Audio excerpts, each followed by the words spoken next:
And a pleasant good evening to you and to yours, and welcome to the Brevard Sports Network.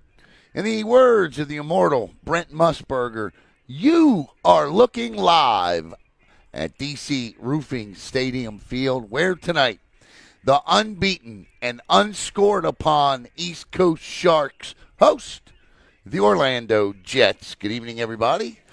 And once again, welcome here to South Brevard County as the captains get set to take the field. I can tell you it looks like it's going to be 4-7-18 and no idea on the other number.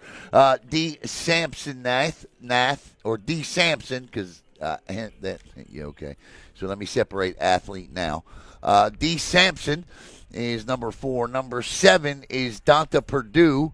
And number 11 is Zeke Menifee.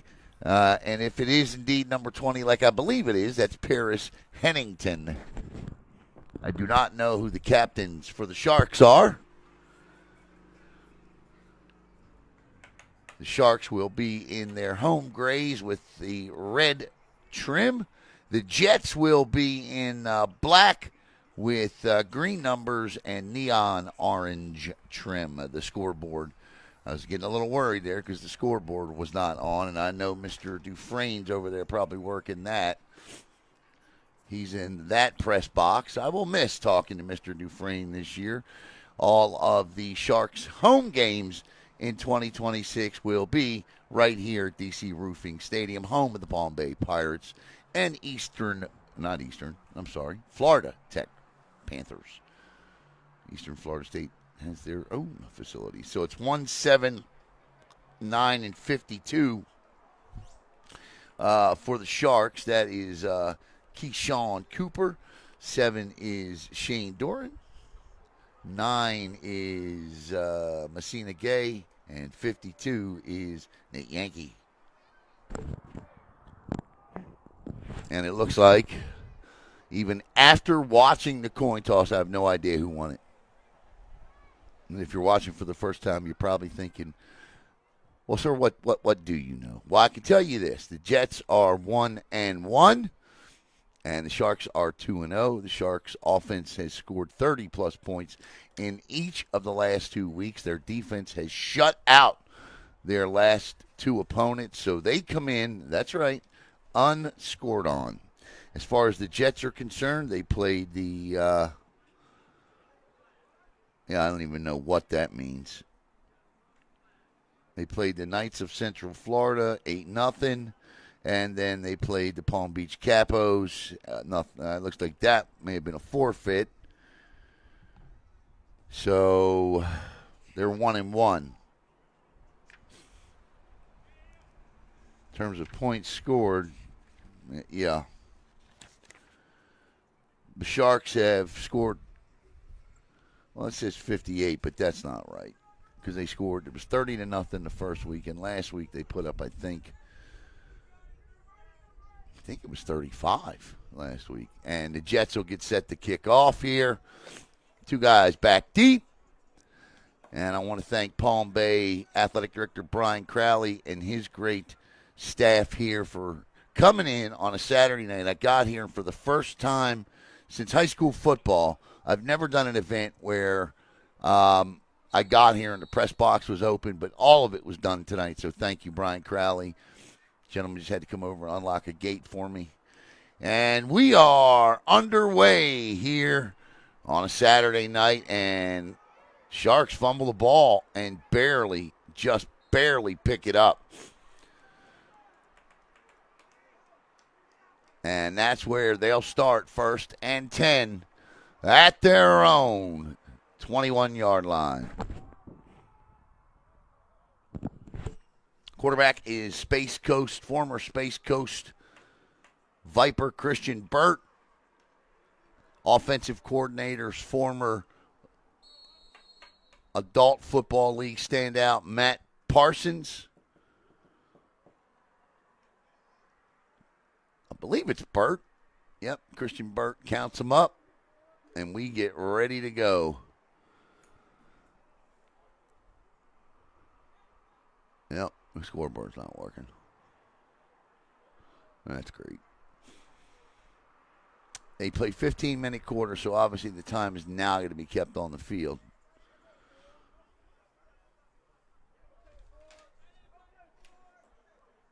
Pistol set for the Sharks. The Jets come out and 4 down line, and Burt going to throw on first down. Little one-handed snag across the middle. That's going to pick up 14 yards and a first down. That's how you put your quarterback, a young quarterback, in a rhythm. You give him something underneath. You guys go out and they make a great play. I believe the catch was made by number 9 there. That's Messina Gay, wide receiver. And that is 14 yards on first down. And it's 1st and 10 at their own 37 as Burt brings them back out.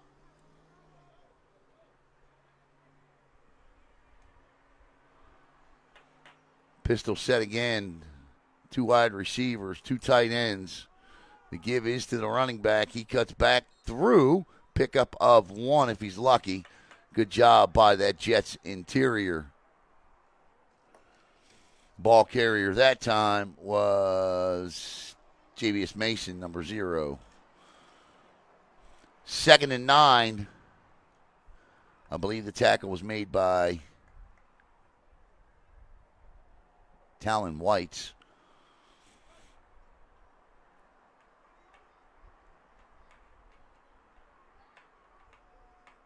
So 2nd and 9 for Burt. This time they'll add a receiver to the near side. 3 wide receiver set. 11 formation. Outside. Gay goes down. And he's only going to pick up a yard. So that's going to be 3rd down and 8 now for the Sharks.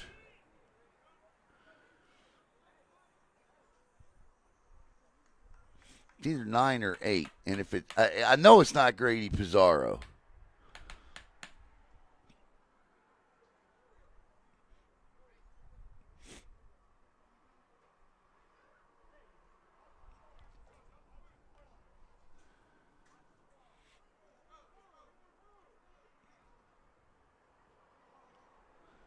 So now we're going to get doubles. That's 2 wide receivers split equal to each side. So we get 4 wide receivers on 3rd and 8. Burt offsides by the Jets, or it's going to be a false start on Dakota Pate. One of the two is going to happen here.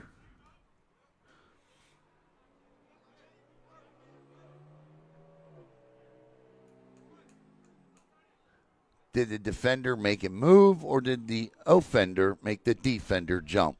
I believe, I was going to say, I thought he was offsides first. I didn't see any movement on the offensive line, not even a twitch.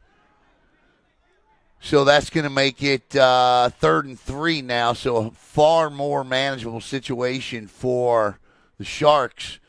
3rd and 3 outside of 3rd and 8. First quarter action underway here. Glad you could be with us tonight.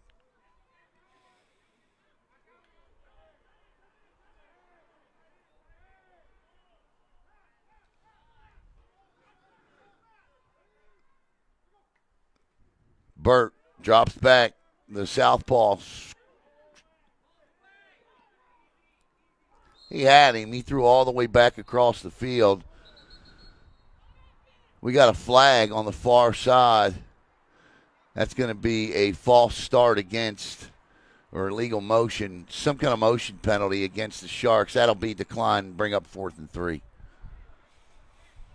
Burt threw back across his body. He had the receiver there.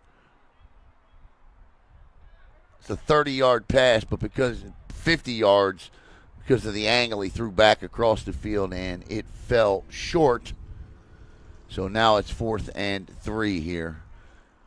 Now, last week against Fort Pierce, the Sharks went for this early in the game, and so it appears as though they're going to do the same here again, trusting a defense that's not yet been scored upon. No idea how much time's left in the first quarter. Burt, 4th and 3, looks, scrambles, and he is short.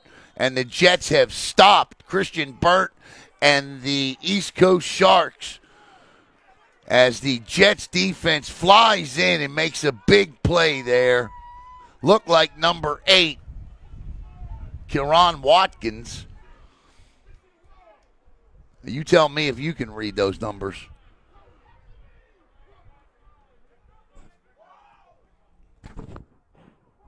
The good news is that we don't have any obstructions, like a furnace on one side and a pole on the other.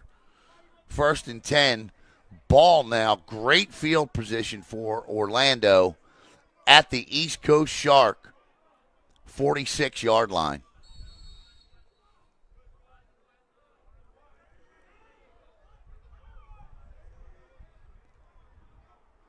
He, too, from a gun, he ripped his whole head off. That's going to be 15 yards.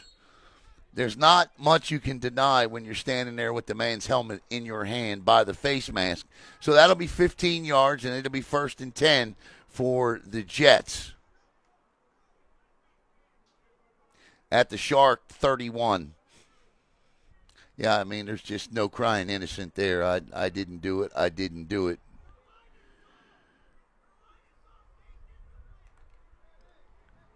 Yeah, you sure did.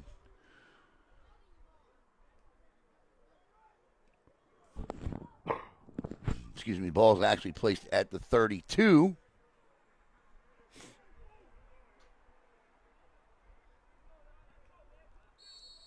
What's up, C-Fat? I can see the comments tonight. C-Fat, what's going on, buddy? Good to see you. Turns, gives, big hole. I don't know so much if it was a big hole or his speed got him through. It's Lorenzo Reeves, the running back for the Jets, who's going to pick up 5 on 1st down, make it 2nd and 5. First quarter action. Your guess is as good as mine on the amount of time left in the quarter.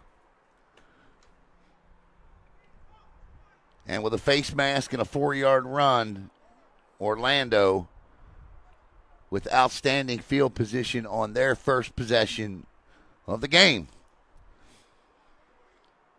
Nobody on the Sharks defense goes from the 3-point stance. Quarterback, I don't know if I like it.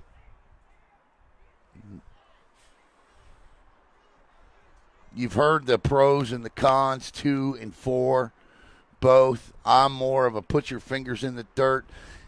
I just think you get a better get off. You know, it's why track sprinters and track stars or track runners, it's why they go down with the hand on the track. You know, you can get better leverage coming up. Get up underneath, push them back. They got an opportunity to get hands on you high, and they own all the leverage. Tell them, C-Fat. 3rd down and 5 here.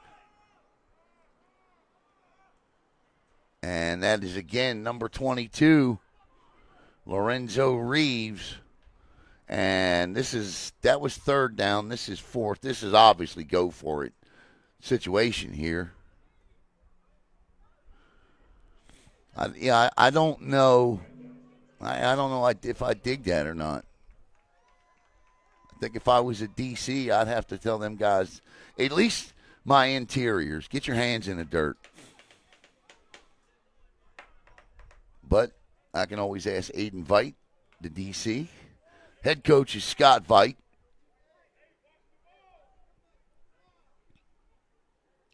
Fourth down and about 2.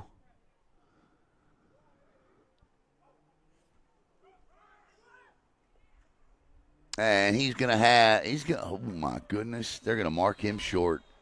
And the Sharks defense comes up tall.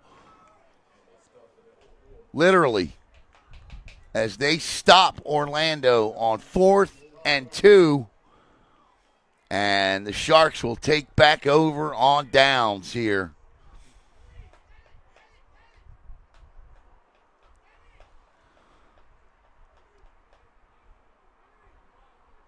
I still can't read the number on the quarterback.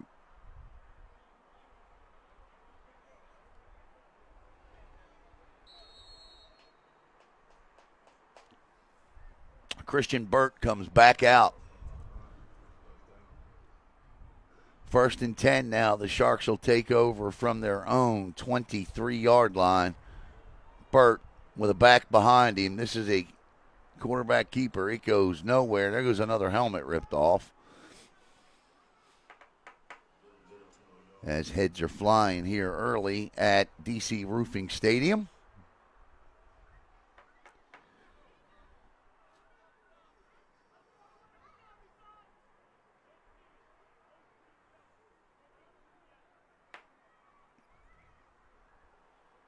He gained about a half yard.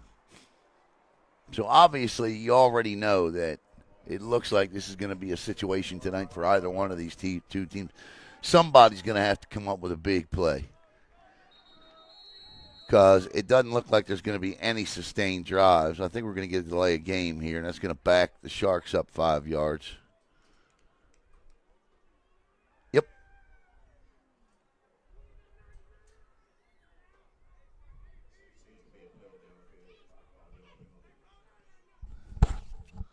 So the Sharks will back it up 5 yards. No, check that, 10 yards. I have no idea what they've just picked up a 10-yard penalty for. An 8-yard play. That's 8 yards. That makes no sense. On a pre-snap penalty? 2nd and 18. Okay. Burt looking, fires, throws. That was tipped and nearly intercepted, but the defensive back made no attempt to try to go get that tip pass, and that'll bring up 3rd and 18, and the Sharks offense does not look good early here.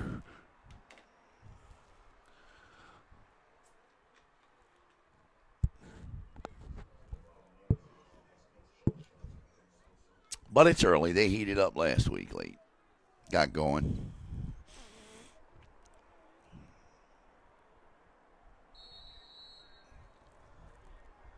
Timeout. East Coast Sharks. We'll step aside. We'll be right back here. Well, no, we won't. Well, I'm going to tell you about tonight's game sponsor. 5-star, or the Sharks sponsored, 5-star Garage Door. Kendall Sled, Devontae Jones, owner-operators. Licensed and insured. Give them a call. You see the numbers there on your screen. Located in Mims. I was talking on the test. I like the Jets logo. Of course, the Sharks logo is my favorite. That's a pretty bad-looking logo. And bad meaning good. Logo for the Sharks. But I dig that Orlando Jets logo, man. The plane looks like some sort of a bird or falcon. I would imagine it's supposed to be an F-14. But it's cool, man. I like the J, the jet, and then the building from Orlando in the background there. So it's pretty cool. Was never a fan of the color green, but okay.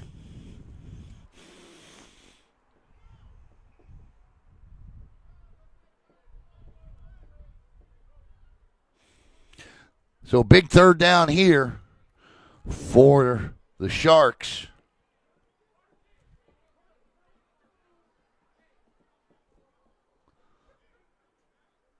Wow. Clock says 7:35. We actually got a clock up. Okay. All right, here we go. But it ain't running. Burt's in all kinds of trouble. He gets out of it. Throws to no one in particular. And that's incomplete. There are no flags down. Yeah, there are. There are 2 right there. There are 2 flags down, so let's see what these are for. Clock goes down to 7:31. That took a little longer than 4 seconds to play.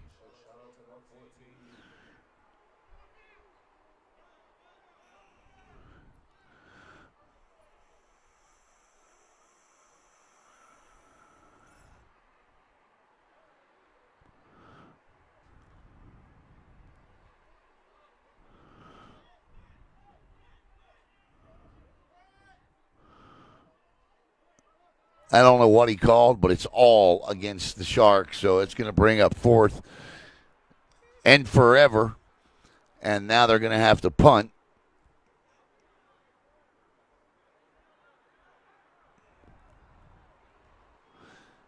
And the Orlando Jet returner is standing at his own 47-yard line. Here we go. These are always exciting in adult amateur football.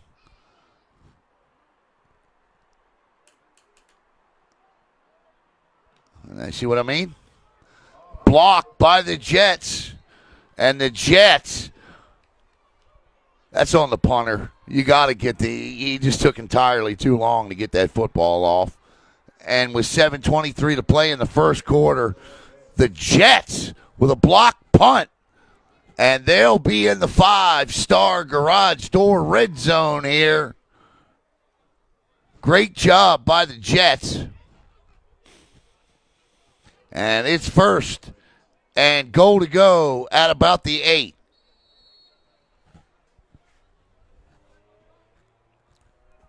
Now, I'm not being critical, but these are grown men. You just can't take that long to punt the football. You just cannot. I get it. The snap was a little high. First of all, I thought he was too close to the line of scrimmage.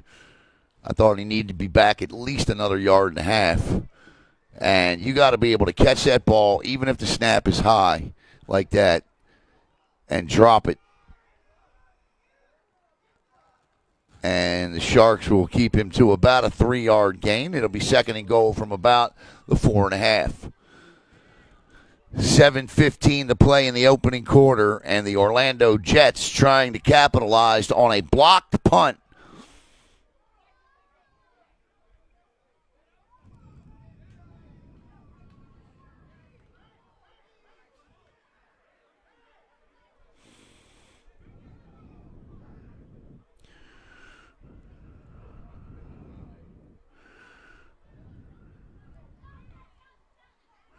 Here they come.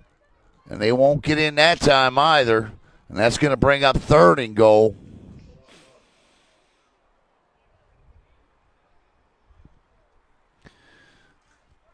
.6:31 and running here in the first. No score yet between the Sharks and the Jets. The Jets threatening.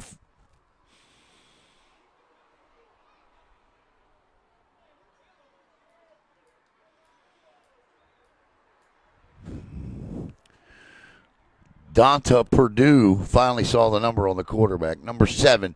So it's Donta Purdue, the quarterback. Big man.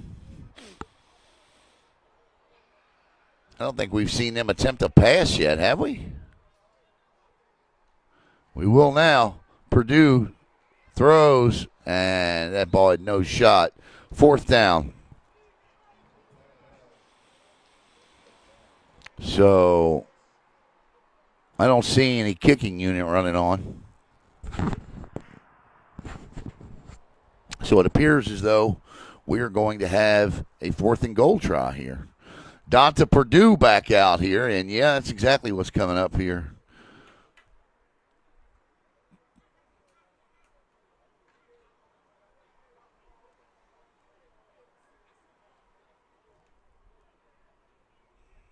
Big play here.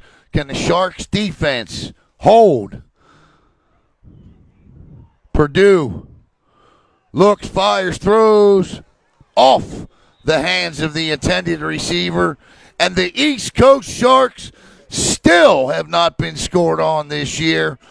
And with 5:39 to go,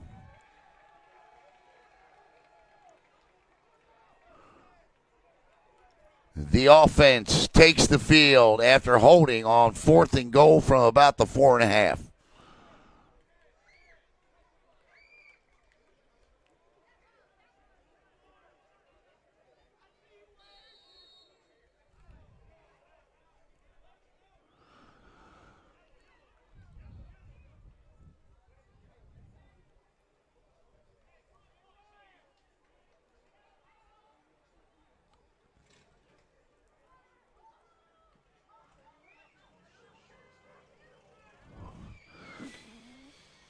So now Burt will be standing on his own goal line. He's going to have 4 wide receivers, 3 to the near side. Burt hands off. Oh, he just barely got out of the end zone.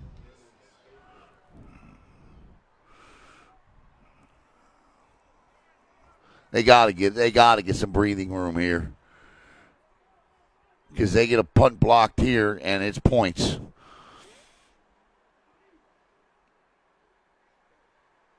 In fact, he loses yards. 2nd down and 13 for the Sharks. 5:05 to play in the opening quarter.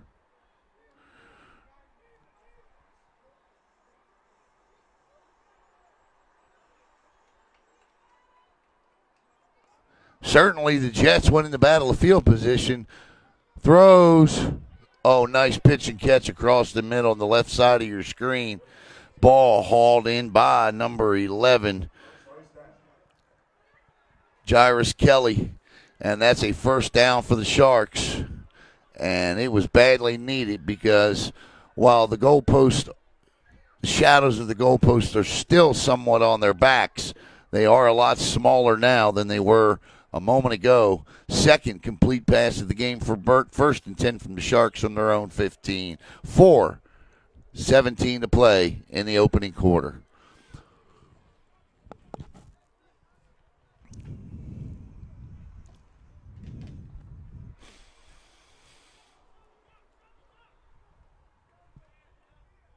Burt on an option pulled it back at the last minute, kept it himself,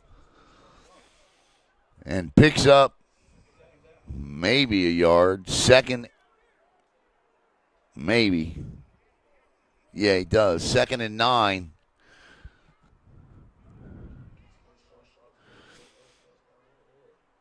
That's where they need to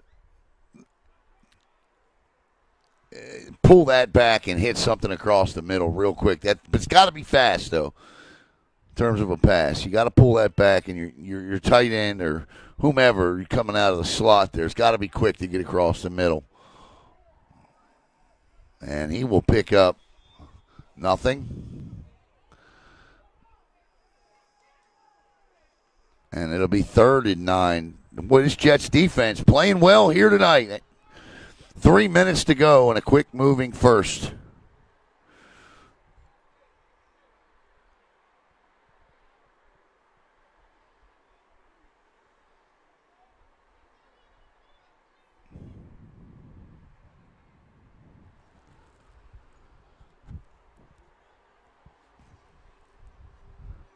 Sharks better hurry here. Seems to be taking a little longer than usual. He's going to have 2 backs in the backfield, 2 wide receivers, 21 formation. Burt going to take off, throws, caught, across the 50, and forced out of bounds at the 38-yard line. Nice job by Christian Burt, and an outstanding pitch and catch. The ball was hauled in by Messina Gate, number 9, the wide receiver. And he just did the rest after Burt scrambled out of trouble and found him coming across. And now that's the biggest play of the night. And with 1:57 to go in the first quarter, the Sharks are in business. 1st and 10 at the Orlando 40.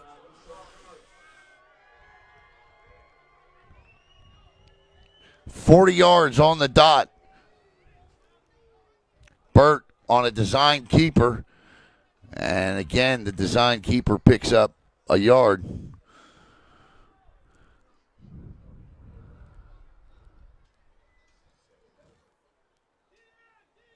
Second and 9. So you know now it's 4-down territory. If it was at their own 42, it certainly is at the Jet 39.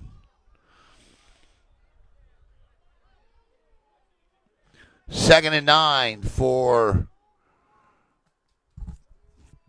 the Sharks. Blitz and a swing out. Good read there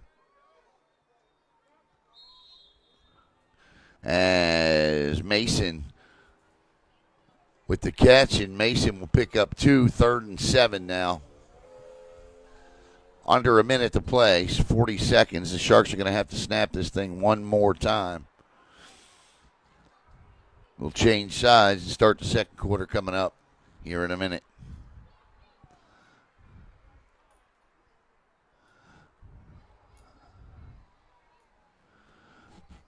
$20 seconds here. Oh, why would you take a timeout? That's the Sharks' second timeout. They got one timeout left in the half, and it comes with 17 seconds in the first quarter. Matt Parsons must have saw something that really, tough time to take a timeout. But like I said, Matt Parsons has been playing this game a long time. So something went awry for that offense, for Matt to take that timeout. Because another 17 seconds, they can stand there and talk about it for 2-3 minutes.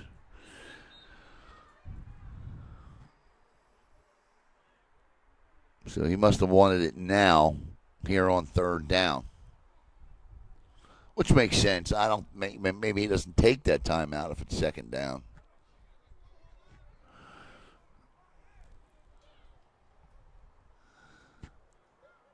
So now this should become the final play of the first quarter unless it's an incomplete pass or somebody goes out of bounds. 2 backs in the backfield with Burt. 2 wide receivers. They're both split wide to the right. Burt with time throws and into traffic. The incomplete pass stops the clock with 12.5 seconds to play, and that'll bring up 4th and 7.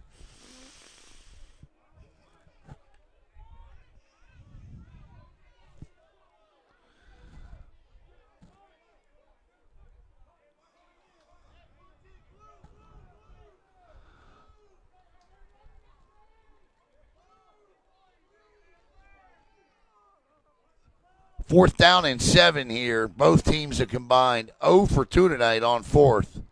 They're going to punt, which is odd. And he gets this one off. And that ball's going to be picked up, and he's going to be crushed at about the 25. So they picked up 15 yards, net punt of about 23. That's the end of the first quarter. Back with the second quarter here on Brevard Sports Network. No score.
All right, looks like we had a holding penalty there, so that'll back the Orlando Jets up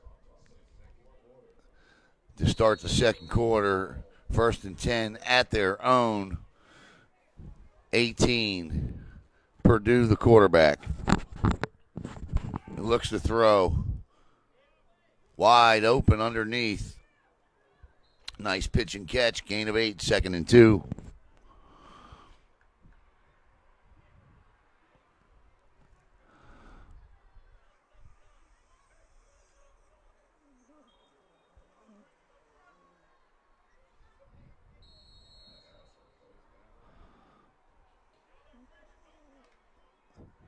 Referee has called timeout here for some reason.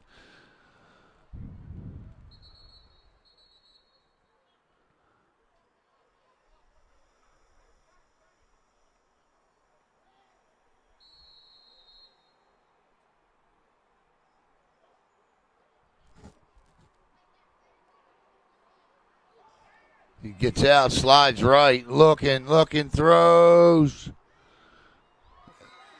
Incomplete. Nice play. Hassan Childs, the safety on the coverage there. Great play. Underneath. And that'll bring up 3rd and 2. And Childs letting them know it over here.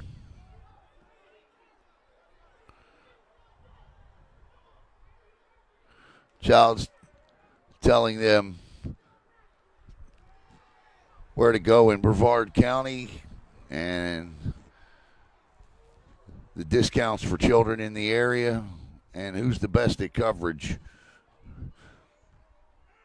Throws, and it's Childs again. Boy, I'm going to tell you, don't let him get hot because he's going to let you know it.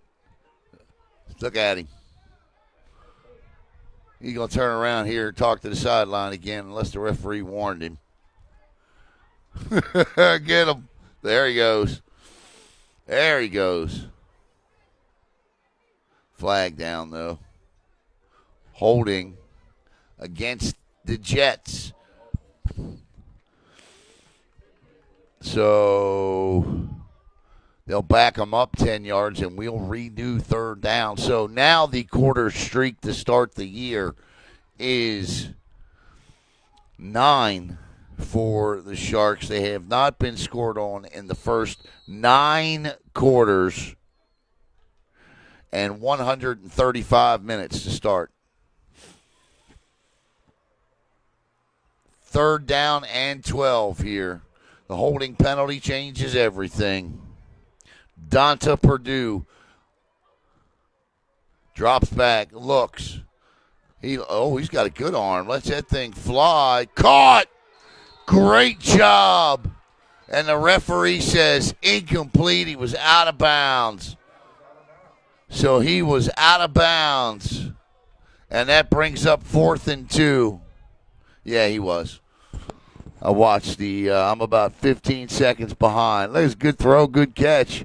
But just a bit out of bounds there. About a half yard out. So 4th and 12, and the punting unit comes on for the Jets. And now the Sharks will have great field position. Back deep for them is Keyshawn Cooper. No, Keyshawn's not back deep. He's moving up.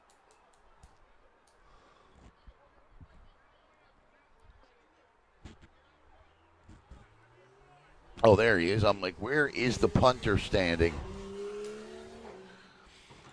The Sharks returner is standing at his own 40, at the Jets 47. So let's see what happens here. Good snap. Good execution on the punt, end over end. It'll bounce at the 45 and roll out of bounds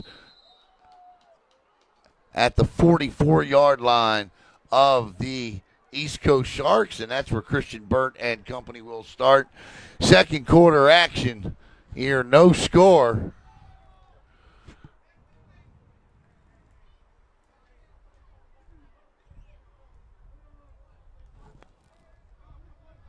Once again, we want to thank 5-Star Garage Door Service.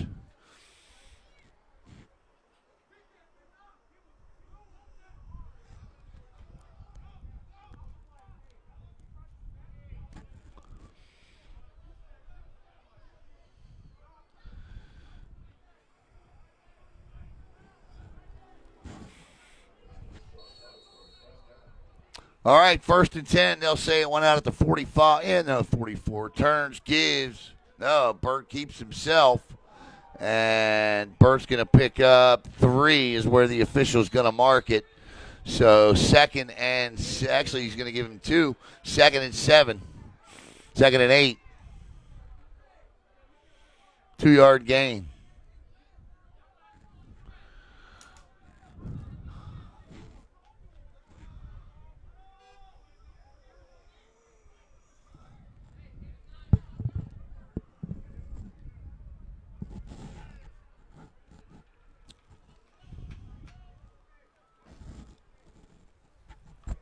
Nah, it can't be.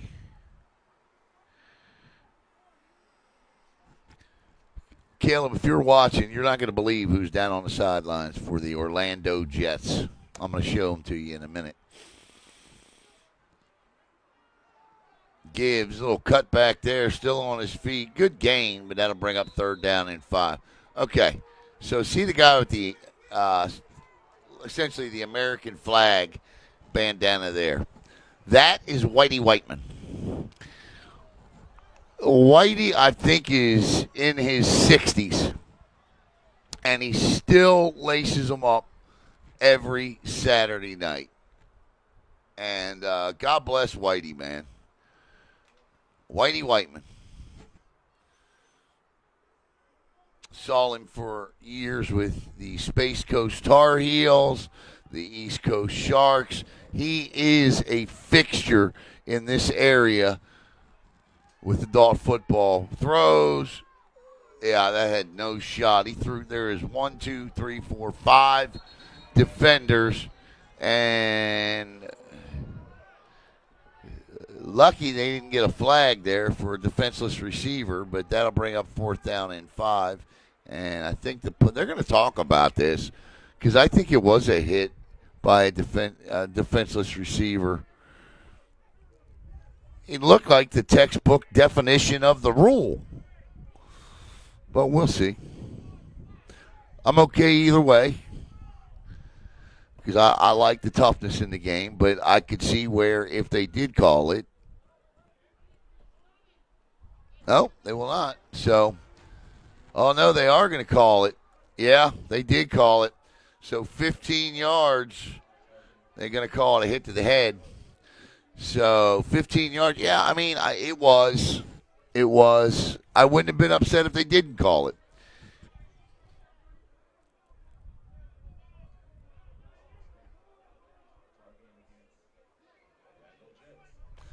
But remember that play because if the Sharks score here, that's a tremendous help.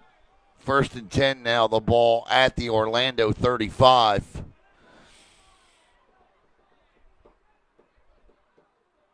One back with 2 wide receivers and 2 tight ends. That's called 12 personnel.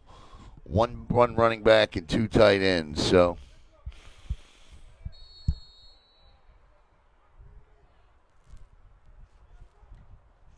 Burt going to keep it himself.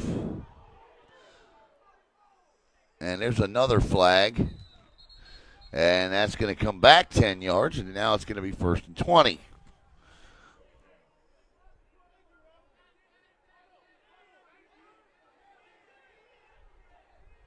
Yeah, I mean, it was a hold all day. It happened right here.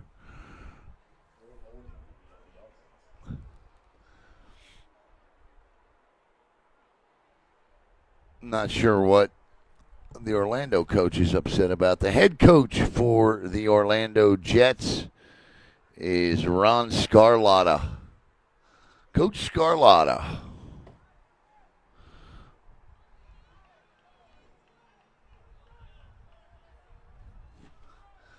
I believe I've seen a lot of these guys with the Orlando Phantoms when we used to broadcast with the Orlando Phantoms. Brevard Sports Network broadcast 2 years of Phantom football. Michael Torres, before Michael started the EAFL. We've been doing this a long time, broadcasting adult amateur football. 1st and 20. Looking to throw. Burt, better hurry. Does throw. Caught. This could be a touchdown. He's at the 20. 10, 5. Touchdown! East Coast Sharks! And Burt does a nice job finding Jairus Kelly, and it's 6-0. Kelly caught the ball at about the 30 on a cross from a scramble from Burt and did the rest. And I have no idea how much time's left, but Jairus Kelly gets East Coast in the end zone. As I believe Eddie Dufresne will come on to kick the extra point. Dufresne was perfect at times last week. This is an NFL extra point from 21 yards, 31 yards. The kick, well, that wouldn't have been good. Whistles.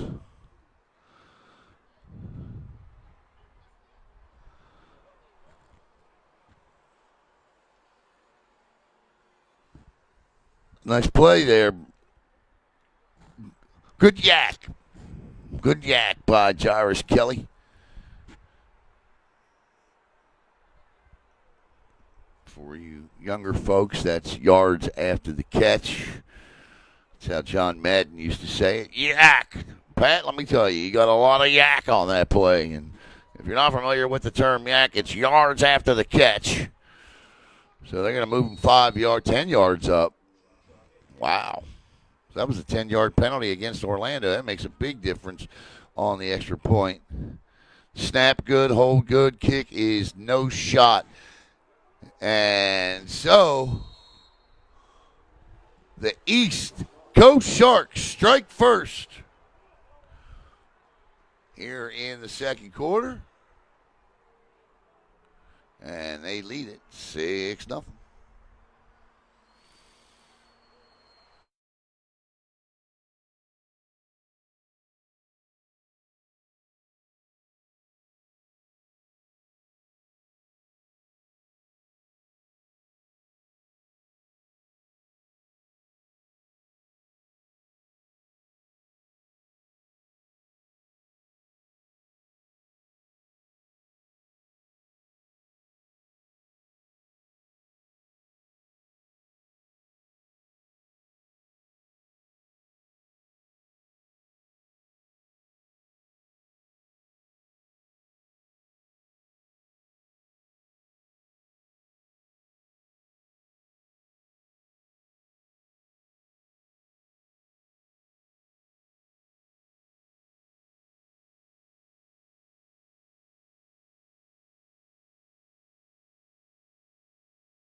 All right, Sharks.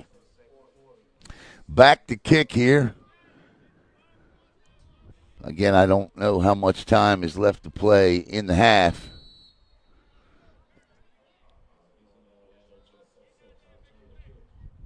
Looks like Eddie Dufresne to kick off.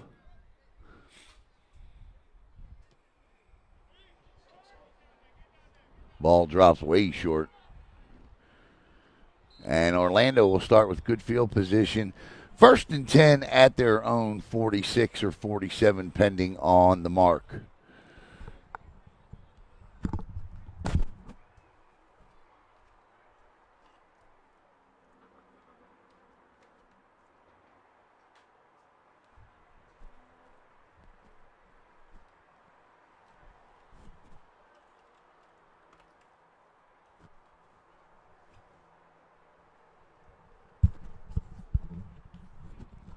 Again, they got the clock working briefly, but then turned it off.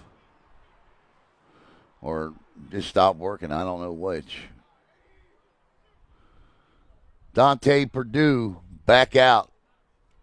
Perdue looks, fires, and the Sharks read that like a Dr. Seuss book.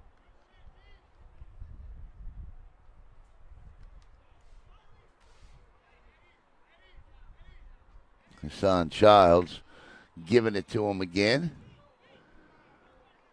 No gain, 2nd and 10.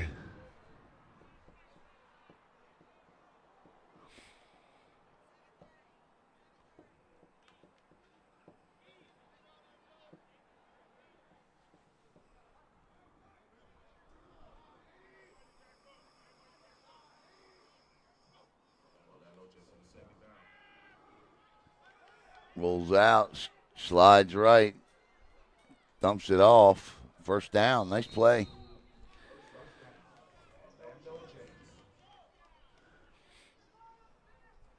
See if we can catch the number on that guy. I turned the lights off behind me to maybe kind of, and it did kind of brighten the field a little bit for me. But I still can't see his number. But a nice play, as this is the first time tonight, well, second time tonight, third time. They were first and goal, so third time tonight they've had the ball in Sharks territory, and they have no points. Sharks defense has bent, but they have not broken. Ball's on the ground, quick give, but that's not going to work against Nate Yankee and company, and the Sharks smell blood in the water, and they're going to pounce, and they do there, and that's a loss of 2, 2nd and 12.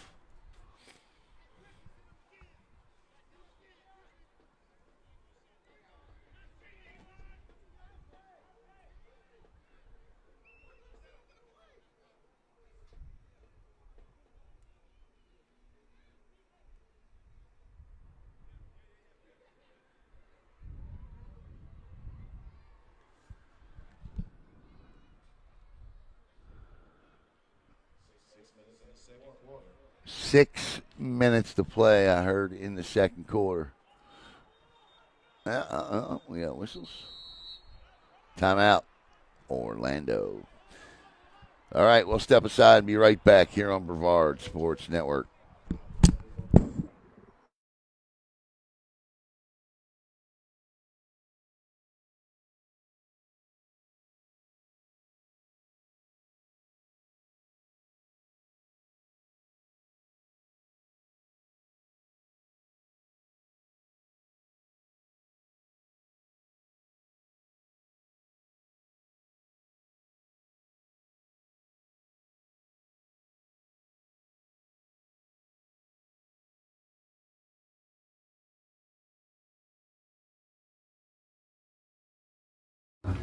Hey, this is Devon Dudley, and you are watching Brevard Sports Network.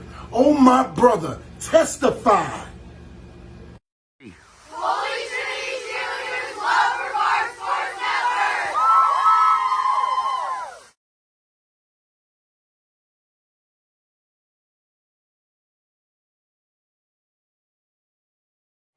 Thank you to 24-time tag team champion and the Holy Trinity Tiger cheerleaders for their love. And back deep. Oh, he goes for it all. Wide open. Overshot him. He had him, though. And ain't much Hassan Childs could say on that one because he was beat. Quarterback just overthrew him. And that quarterback threw that ball 55, almost 60 yards in the air. Perfect spiral. No touch, but his wide receiver was open. And you better, if you're the Sharks, you better remember that.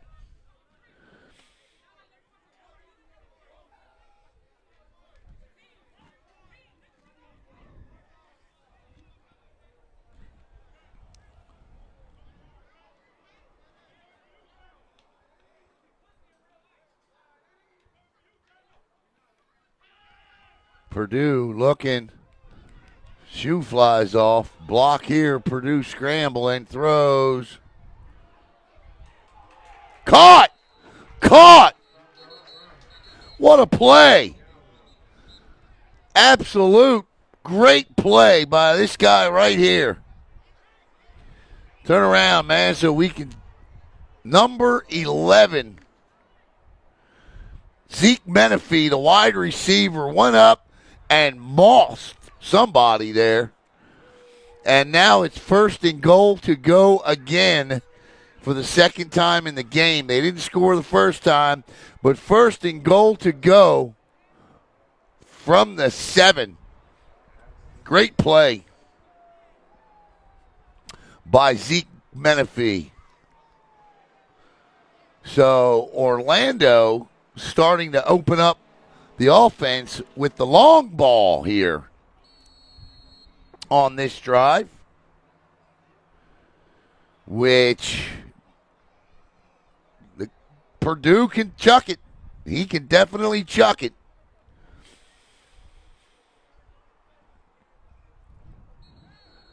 I mean, he's not hitting the X button per se, but he is definitely giving his receivers a chance to go get it, and we're going to get another timeout, and that's going to be the third and final timeout from the Sharks.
.4:17 to go in the first half.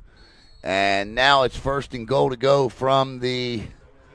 Actually, they placed the ball at the 3. Oh, look at the fake. Touchdown, Orlando. A great fake by Dante Perdue. And he keeps it and walks into the end zone for a Jet touchdown. 6-6. That, the first touchdown of the year that East Coast has allowed.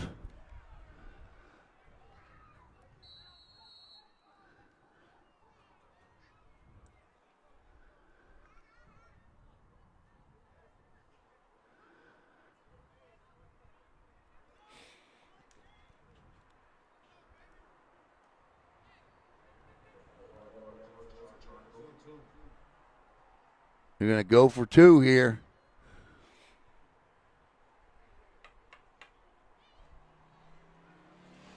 Oh, there it is. Easy peasy lemon squeezy. Quick.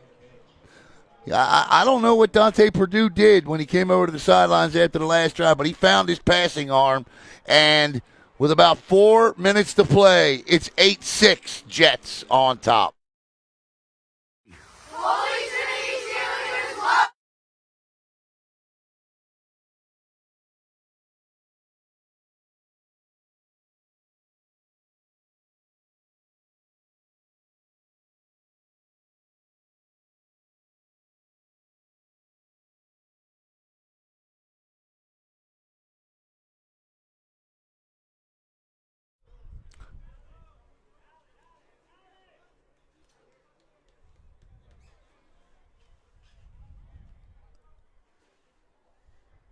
$149 minutes and 28 seconds.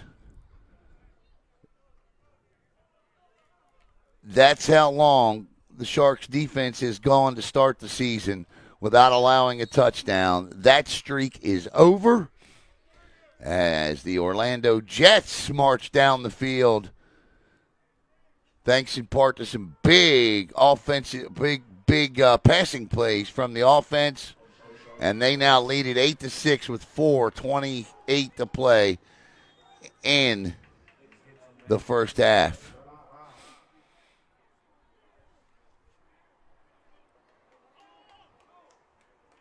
Dante Perdue with some big-time throws on that drive. One of them to Zeke Menifee that got him down to the 4. And then he fakes everybody out and keeps the ball and walks into the end zone for the touchdown.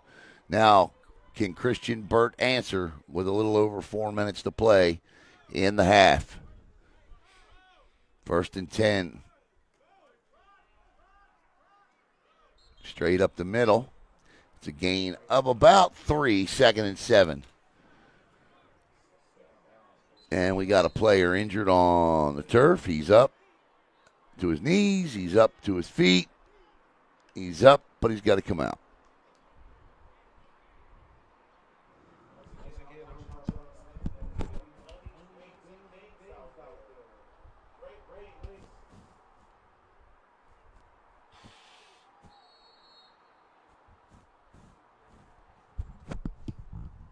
Coming up at halftime, absolutely nothing. We'll be taking a break. 2nd and 7 for Burt and company. 8-6, Jets on top. And that's not going to help. Did he get the ball? Who's got the ball? Burt's got it. Okay, so that's going to be a loss of 8. That'll bring up 3rd down and 13, 14. 3rd and 14 now.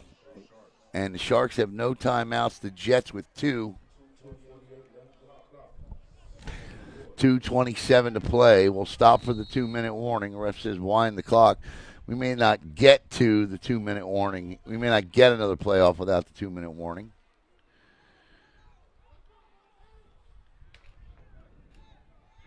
Burt's going to have doubles and one back in the backfield. 10 in the box. Burt, they blitz. Burt in trouble, trying to get out of it. He won't. They brought the house. An all-out blitz. And that'll back them up. And now it's 4th and 21. And a great play, great call on 3rd down by the Jets defensive coordinator.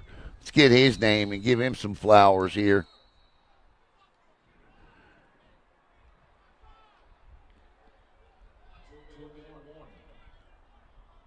Guy Schnars, the defensive coordinator for the Jets, calls an all-out blitz. And that'll stop the clock with 2 minutes to go in the first half. And now Orlando scores a touchdown, forces a 3-and-out, and they're going to get the ball back in relatively good field position with 2 timeouts.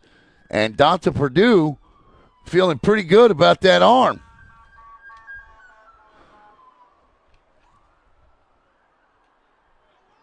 And you can see him down here on the sidelines with his receivers and backs calling the rest of his offense over as they want to try and score. The Sharks get the ball to start the second half.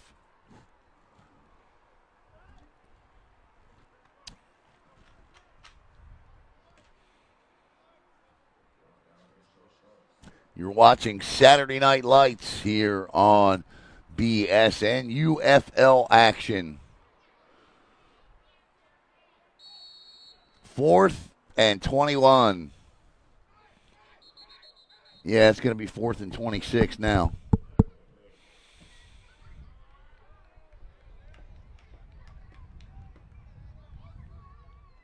He false started.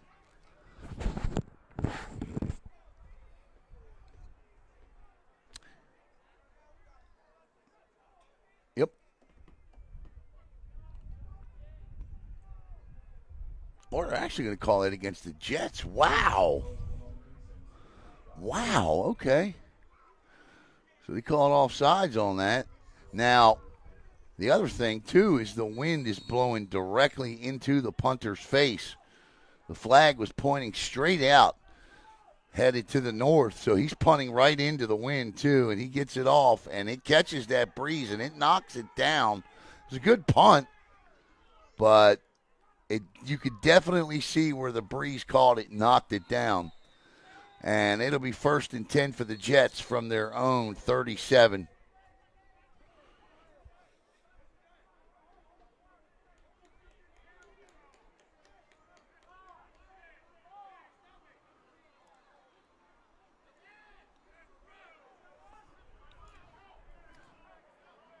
Donta Purdue brings them back on.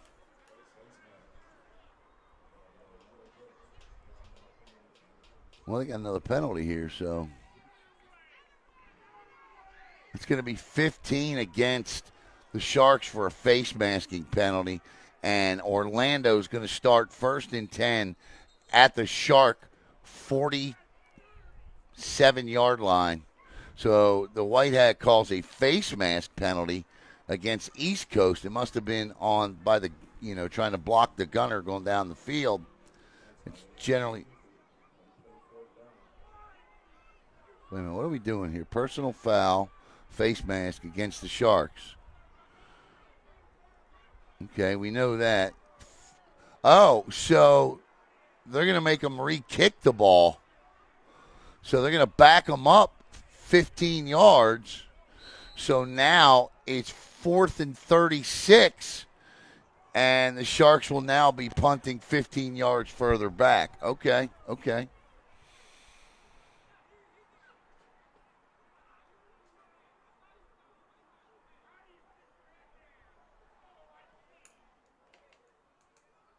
Coach Snyder's going out, wanting to know what's going on here. He's a huge Patriots fan.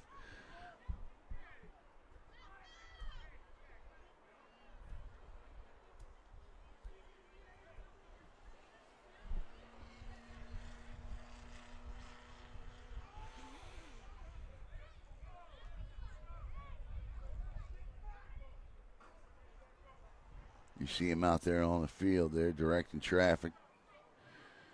So the Sharks now will punt the football. The ball will be snapped. The line of scrimmage is going to be, he's still walking the penalty off.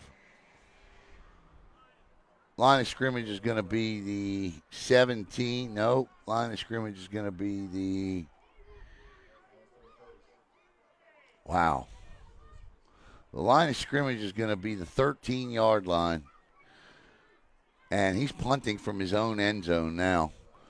So Orlando is really going to have some outstanding field position here if they don't turn the ball over.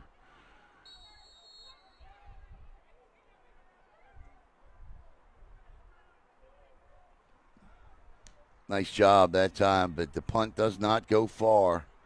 He gets it off, and Orlando will take over. Not wise to pick it up, but, you know.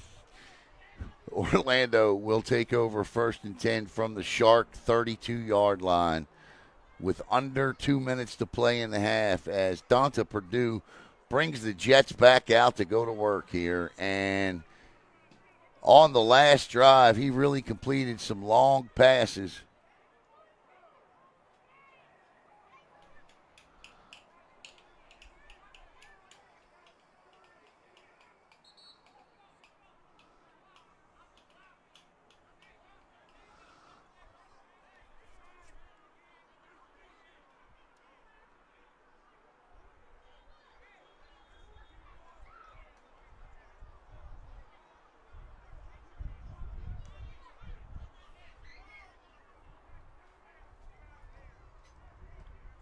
Here comes Purdue. Jets lead at 8-6, looking to make it more here before halftime. They're going to start with a 3 wide receiver set, 1 back, 4 wide receiver set. They're going to go doubles with that. 1 back in the backfield, shotgun, pistol formation. Purdue. 1 minute, 27 seconds to play in the half.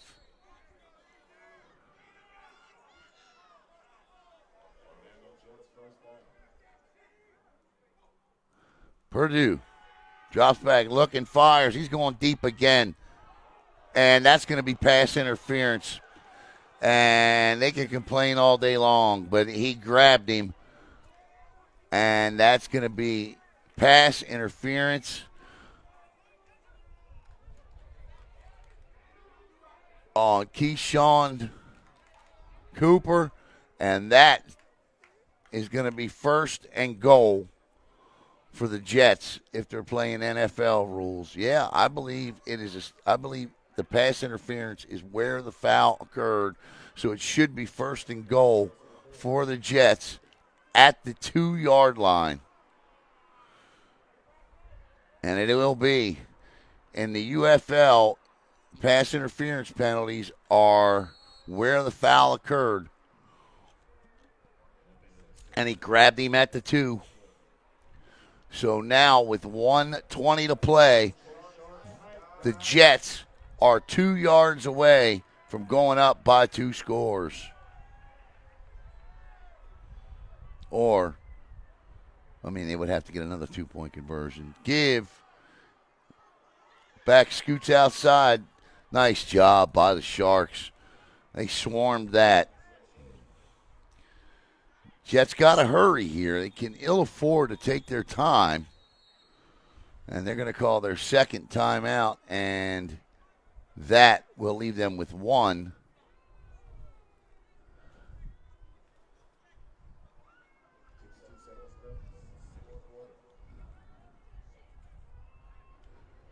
.57 seconds to play in the quarter. 8-6. This is the third time tonight the Jets have been in the red zone. They're 1 for 2.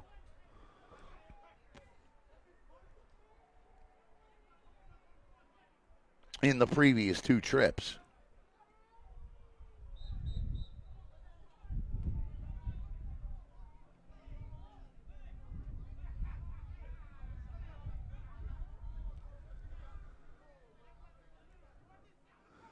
So a loss of 3. That brings up second and goal now from the 6 or 7 as Purdue will have 4 wide receivers with 1 back to his left.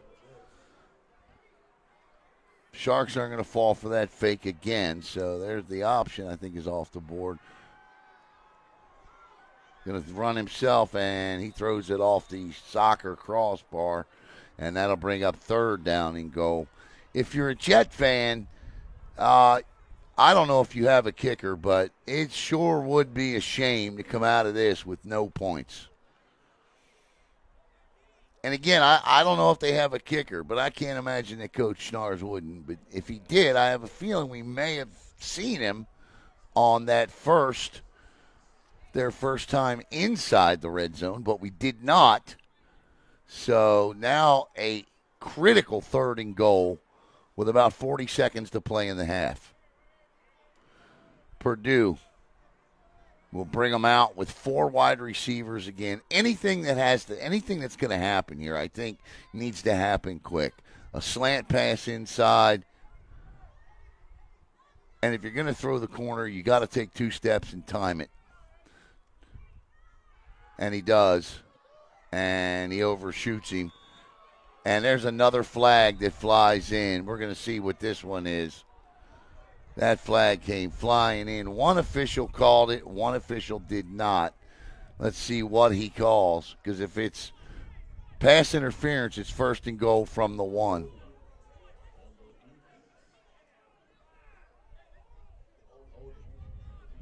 So they're going to call holding on the defense, and that's what it was. That play was. It was a corner shot. So that's going to be a first down. That's an automatic first down in the NFL when it's a holding on the defense. It's 5 yards.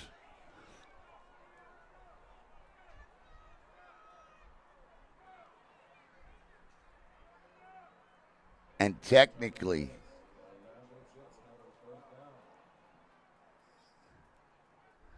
so first and goal to go.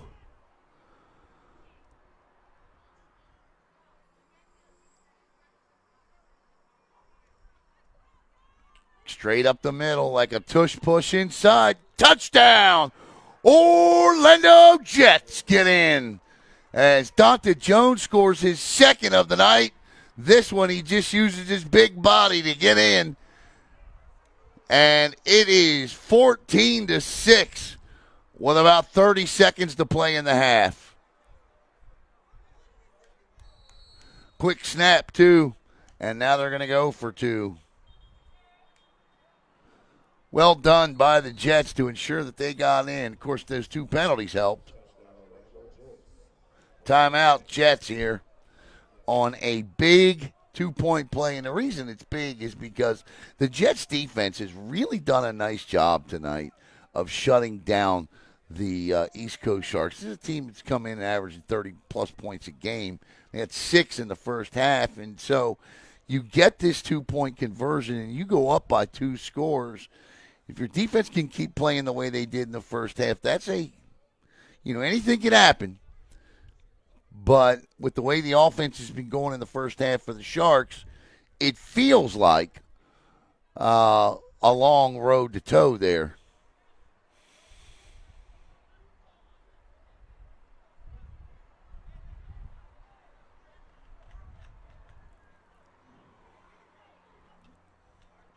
Last time on the 2-point try, they just took a little quick dump underneath, and so let's see what they do here.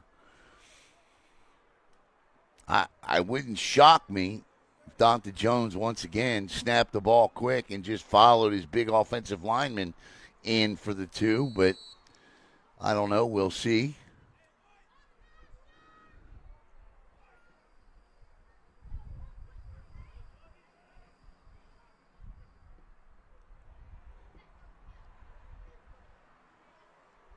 Maybe he just dives over. Nope. Throws. There it is. Same play. Same exact play on the 2-point conversion from the last time. And with about 30 seconds to go, the Jets now lead by 2 scores here as they have scored on back-to-back drives and come into DC Roofing Stadium. And with about 30 seconds to go in the half, lead it 16-6.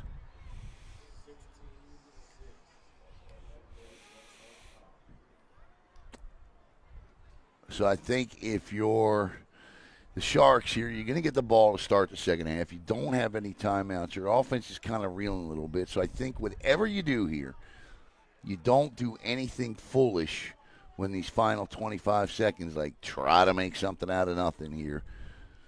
You don't want to give them the ball back. Dante Jones is feeling his right arm right now. And so you don't even want to give them one more play to try to get in the end zone.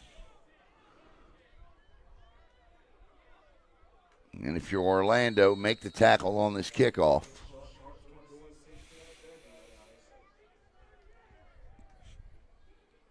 Let's see if they got a kicker. Yeah, I think that's a smart play right there.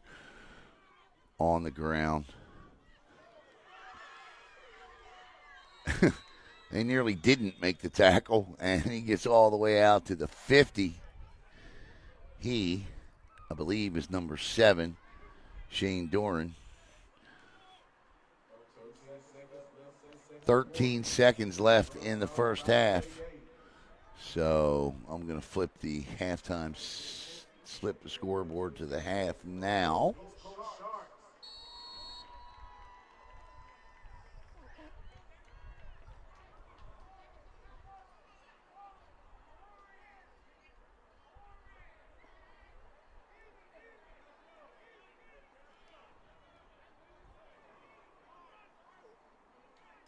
Sharks will come out in a pistol set here.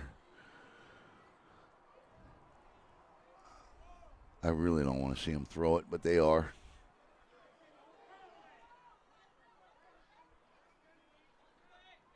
Incomplete. Should be about 3 seconds left in the half.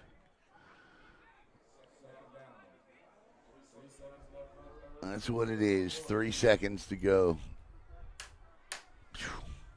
I don't know, man. Maybe I'm too conservative when it comes to play calling, but I just don't know if I'm throwing the football there.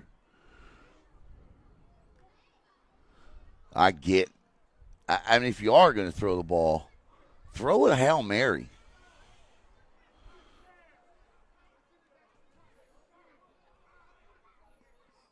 Don't throw anything that can be picked off. And yeah, that's what you got. There you go.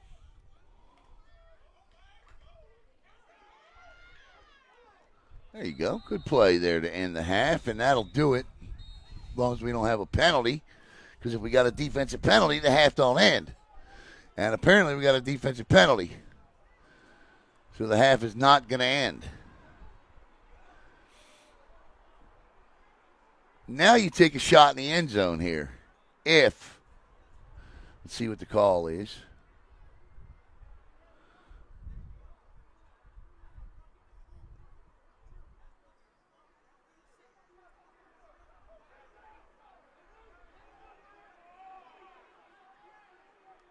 Whatever it is, the Jets are not happy campers about it, I don't think. What are they doing?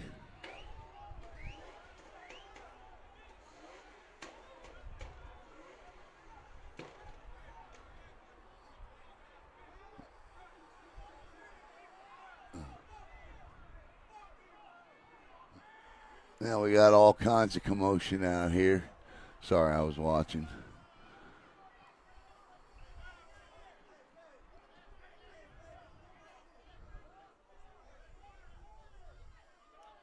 What are we doing? Come on, get some control.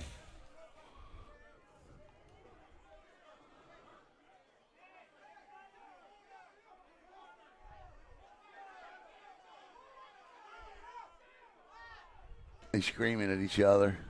All right, that's halftime here with the Orlando Jets on top 16-6. We'll be back in 15 minutes here on Brevard Sports Network.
7:15 on the clock as we get set to start half number 2 here at DC Roofing Stadium on the campus of Palm Bay High School. Alan Slaughterzinski with you here on Brevard Sports Network UFL action as the Sharks will kick off here. I thought they got the ball. Are they getting it or are they kicking off here? What are we doing?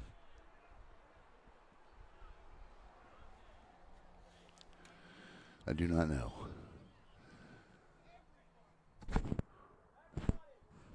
Yep, nope. It'll be the Sharks or the Jets that get the ball to start. My apologies.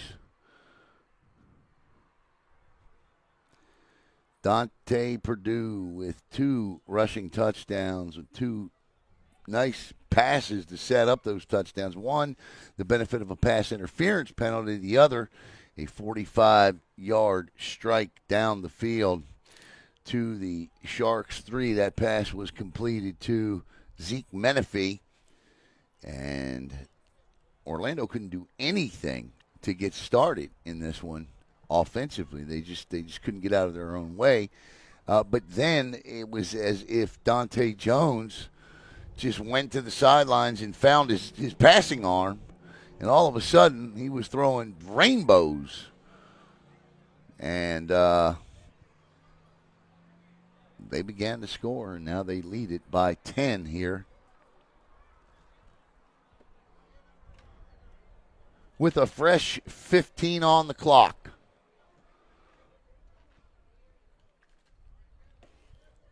Sharks defense went 149 minutes and 28 seconds without allowing a touchdown to start the season, and that was ended here tonight in the second quarter.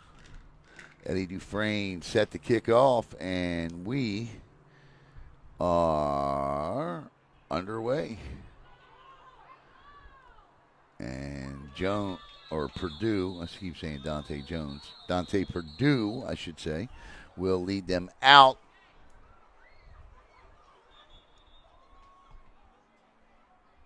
Whistles blew, no fumble. Kind of a testy end to the first half there as the two teams were jarring a little bit. Slow walking off the field. But it'll be 1st and 10 for Purdue and the Jets offense at their own 41.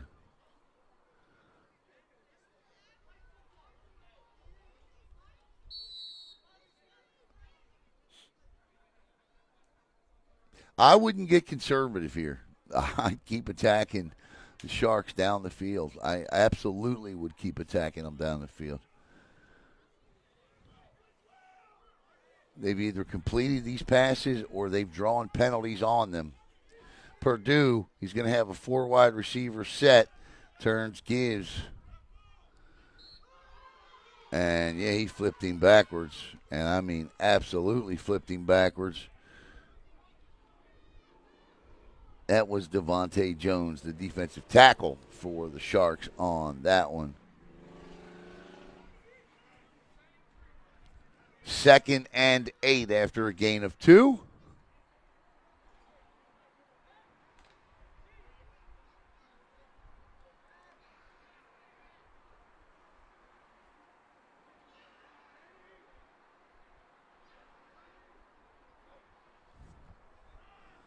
Straight up the gut again, and again it's going to only be 2.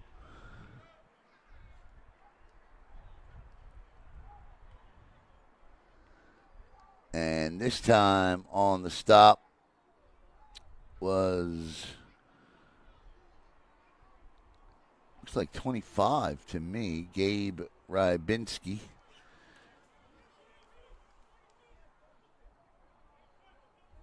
If it was 25.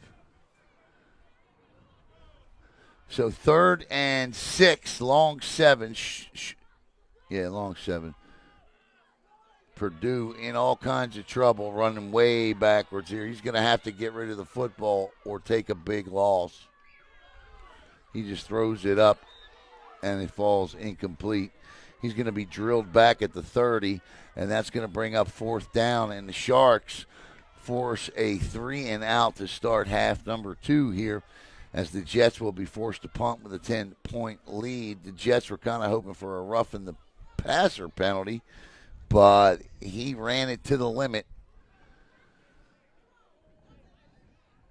And he had a shark on him, and Lorenzo McDowell delivered a huge blast as soon as Purdue got rid of that one. So the Jets will punt it back here.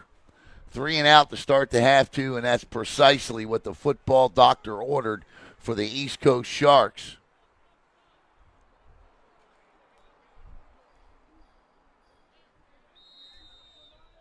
Punting situation now. Nate Yankees back deep with somebody else here. We're going to get a whistle and a penalty. So that backs him up 5 more on a false start.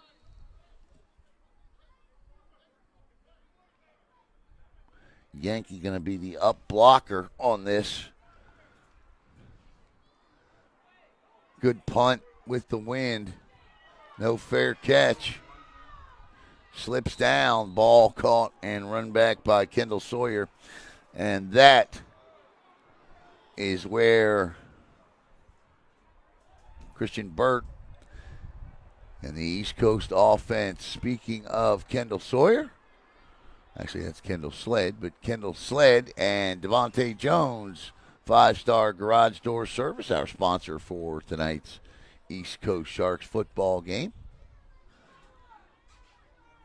The visitors on top by 10, 16-6, with 12:56 to play in the third quarter. Burt now going to bring him out with a 2 tight end set.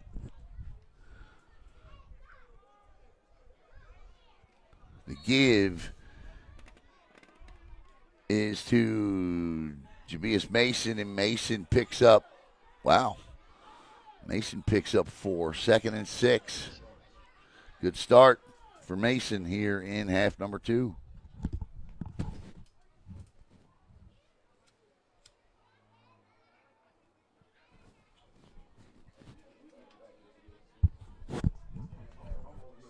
Burt, a 2025 graduate of Space Coast High School. The give again is to Mason, and this time Mason will pick up 3 more and bring up 3rd and 2, so a 3rd manageable to start here, and this is what you want to see. Two good runs to start it off. 3 times 4 is 12. He's picked up 8, so if he can pick up 4 more on this one, it'll be a first down.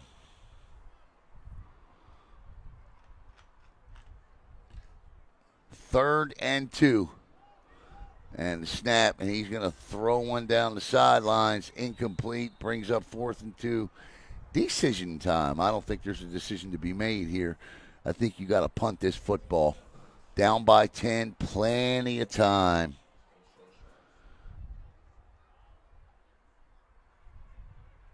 Oh, I think you got to punt this football. But it doesn't appear as though that's going to be the case.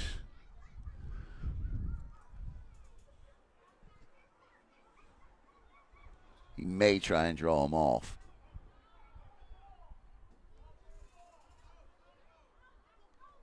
Nope, they're going to run it himself, and Burt is stopped short. And that is going to be a turnover on downs.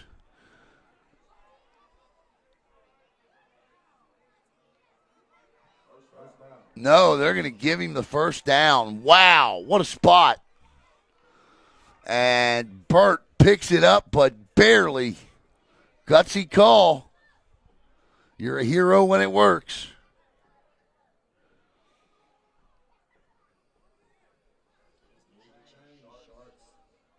Move those chains, move those chains, move those chains. Whoo! 1st and 10 now from their own 37. 10:50 to play in the third. Blitz coming. And it's effective.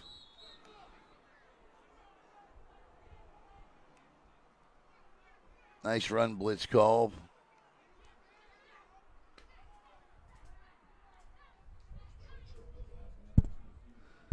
Second and 10.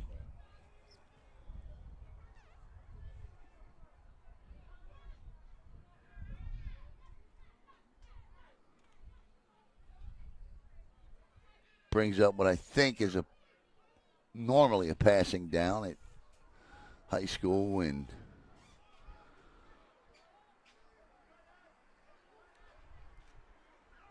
Burt in a world of trouble. Sprints out, and he does not get out of the pocket. Throws it away. But I guess they're going to say he had a receiver in the area, and we've got an injured Shark on the field. So Burt gets lucky there. The injured Shark is up.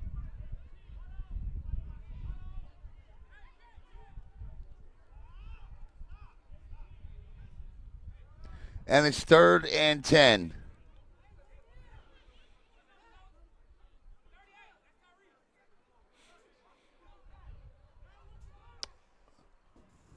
So a big 3rd down here for the East Coast Sharks offense.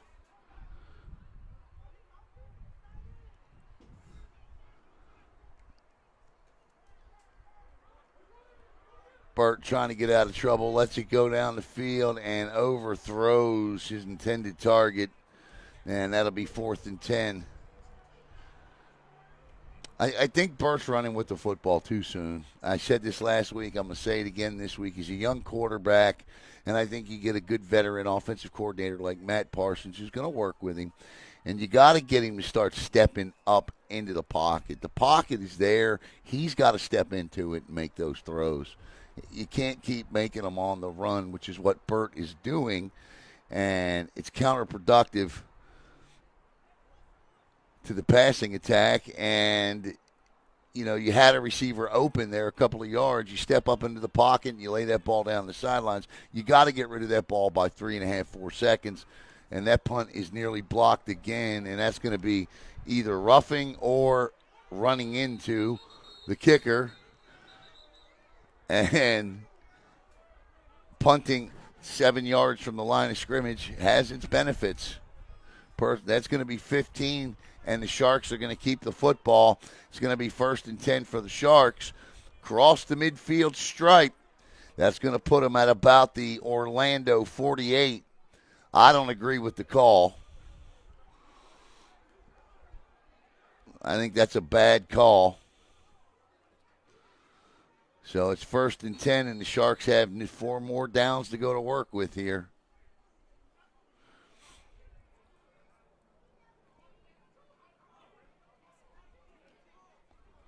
See what Burt does here.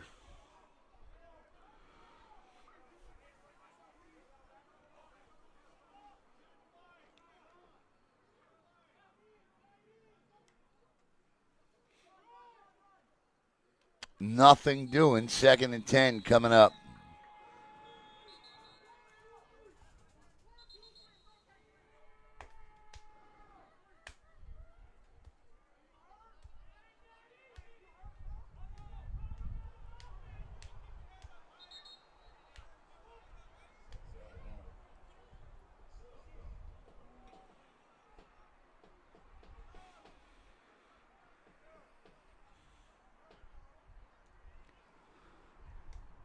So 2nd and 10 from the Orlando 48 here.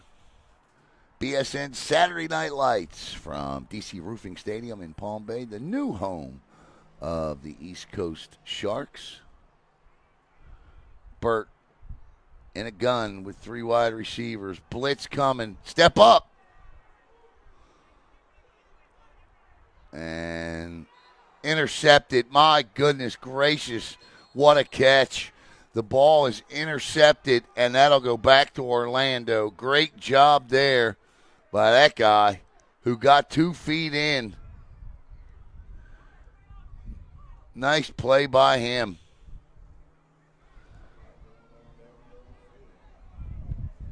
Number 3 with the interception. DeMonte Reddick. And it'll be Orlando ball, 1st and 10 at their own 43-yard line. Yeah, unfortunately, and I love Christian, good kid, was a great high school football player, and he's taking his lumps here for sure at this level, but he's got to step into that pocket. There is a flag down. Let's see what the flag is. Unsportsmanlike conduct is going to be the call. So the interception will stand, but they will start 15 yards further back than they thought. They being the Orlando Jets.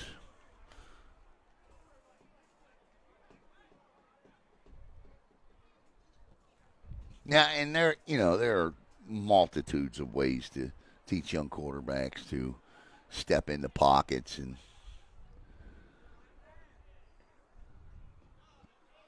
but yeah, he's got to step up instead of you can't play this position from sprinting out every time you throw the ball. 8:37 to play in the third.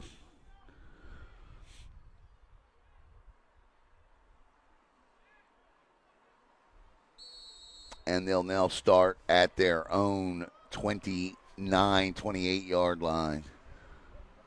Donta Purdue throws, I'm not sure to who. 2nd and 10.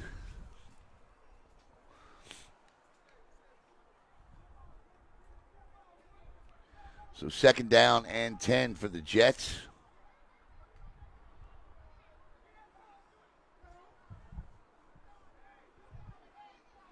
Nearly halfway through the third quarter, 16-6, Orlando on top.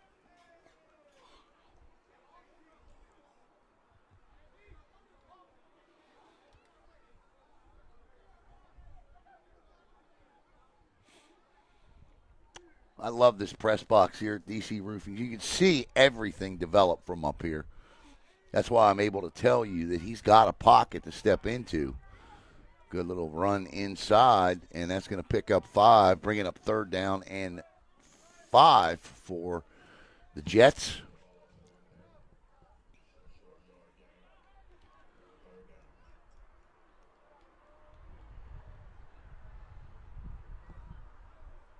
Ball on the 33, 8 minutes to go, third quarter.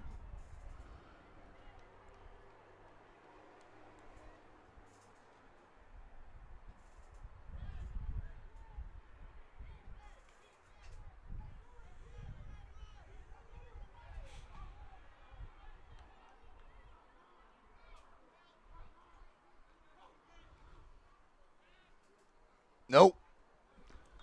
Sharks didn't bite on that one. And Purdue is brought down on the keeper. And it'll be 4th and 4 as he picks up a yard. Timeout on the field. 2 injured players, one for the Sharks, one for the Jets. Different places on the field. The injured player is, unfortunately, he's coming off, though. Purdue, quarterback. And on comes the punter. But the Shark player stays down.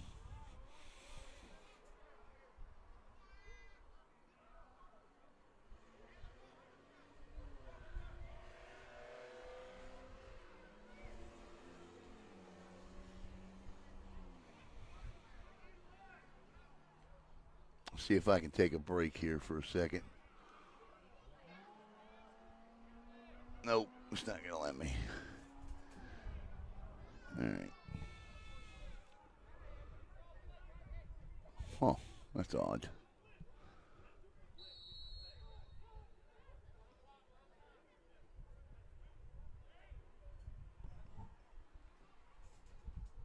Okay.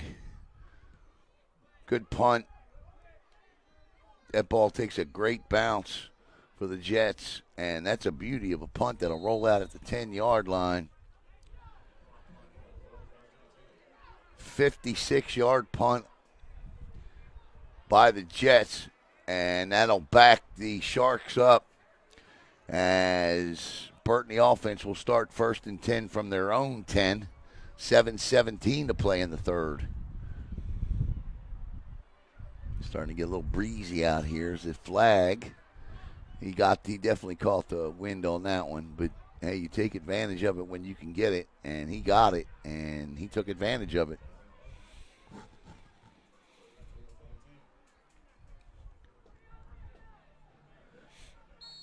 Now, when, if you think I'm picking on him, the quarterback, I'm not.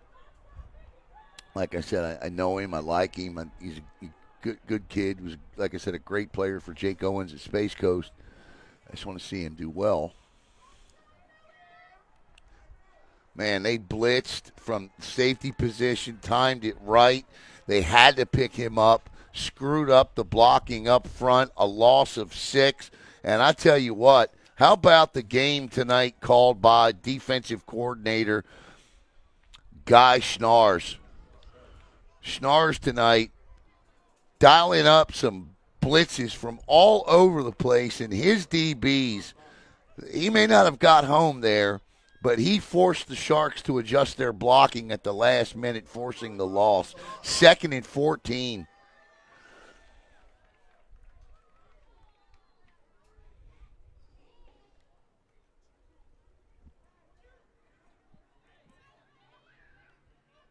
And Burt with a little rollout. Check down, and that'll go out of bounds and stop the clock, and the Sharks are immediately in a 3rd and long situation, so 3rd and 7 for East Coast. Now that time Burt made the right play. He couldn't step up, so he slid to his left, and it's okay to slide occasionally because you have to, but these full-on sprints left or right and then throwing off your back foot is dangerous. 3rd and 7 for Burt in the offense. Christian looking, gets it out, and that is a first down. Nice pitch and catch there. That's number 9 or 8, and my roster says that's Grady Pizarro, so Grady Pizarro on the catch until they tell me otherwise. As the Sharks pick up a first down. Nice job that time by Burt. Stepped up, slid over a little, and found Pizarro for the first. 5-12, 1st and 10 at their own 24-yard line.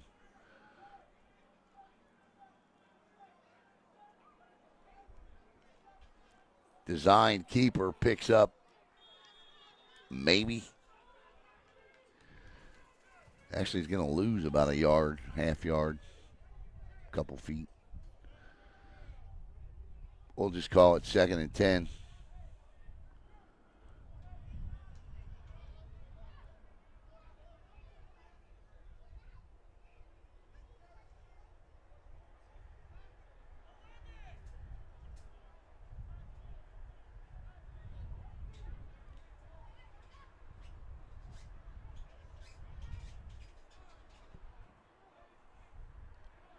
Second and 10. Burt gives a little scoot outside. Still on his feet. Brought down. No gain. Maybe one. 3rd and 10. 3rd and 9.5 coming up. The Jets defense tonight, outstanding, as we said, especially on the blitz calls from Schnars. Let's see what Coach Schnars calls up on this one here. Let's see what he dials up.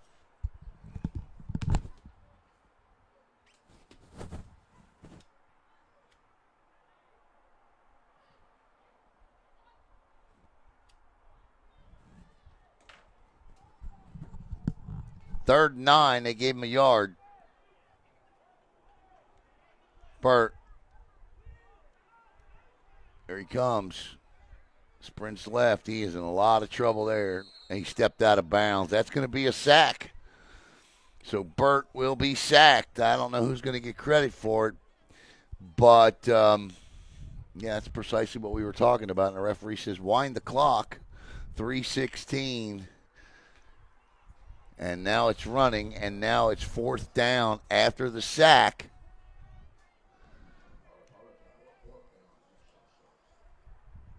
Yeah, it's going to be fourth down and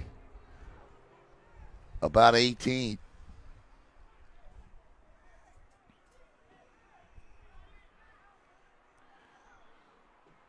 You could see the pocket that time.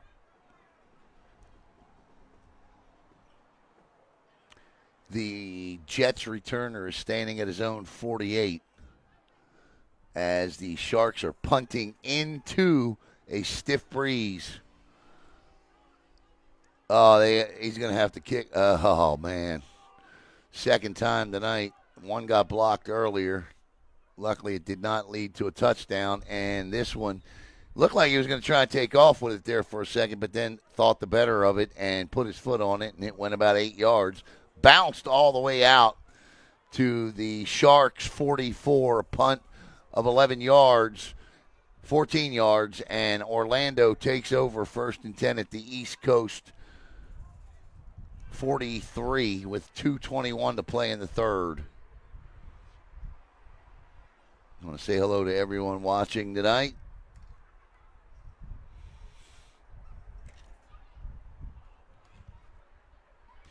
CFAT, Mary Elmore, Audrey Elmore, all watching here on Brevard Sports Network. First and 10. Donta Purdue had a good game tonight. Oh, my. Sidesteps to a loss, but he's not going to get away from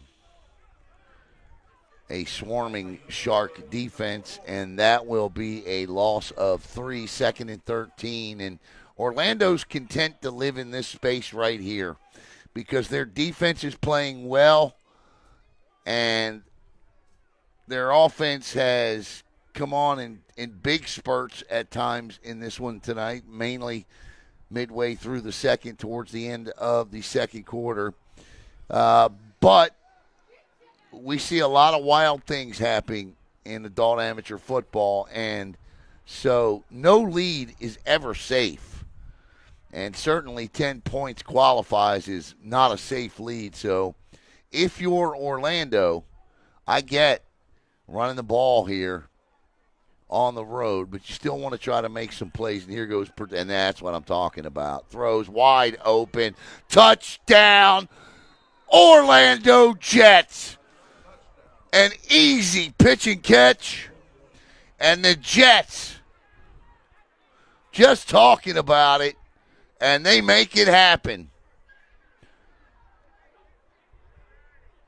Can't see his number, but he was wide open.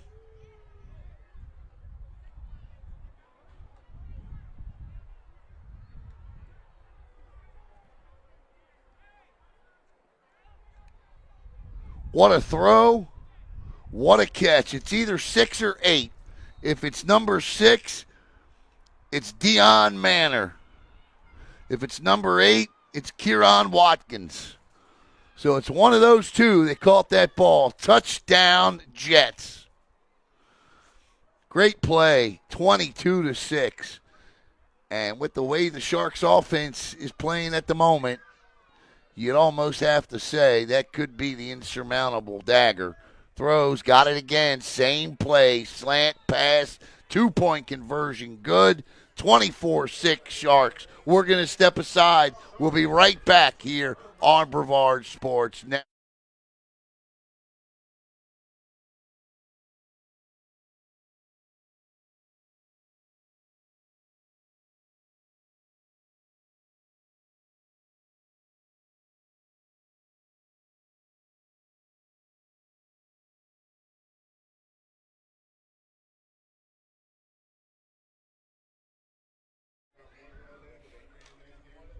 Orlando with the passing attack tonight.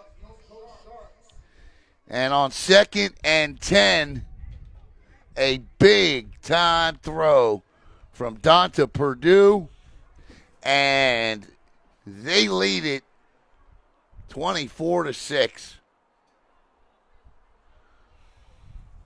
And they'll kick off here with 1:14 to play in the third.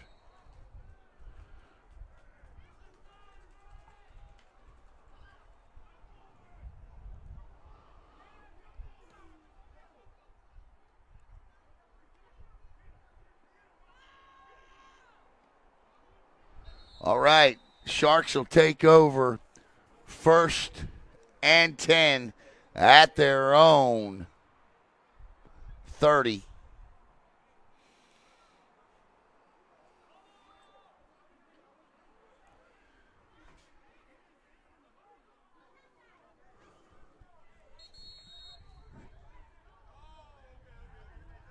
Got an injured player down.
All right, here we go. 1st and 10 from the 30.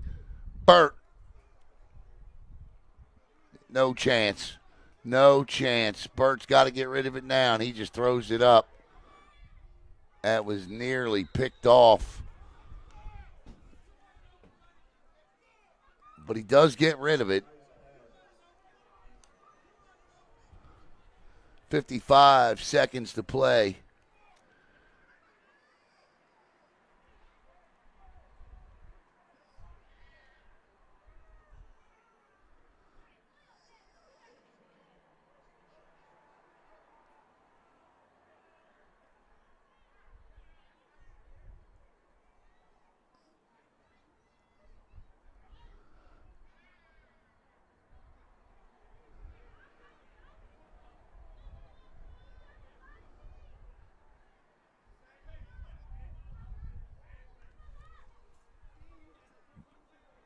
Oh, my goodness gracious. Overthrew Deron, and 3rd and 10 now coming up. That was nearly a pick six.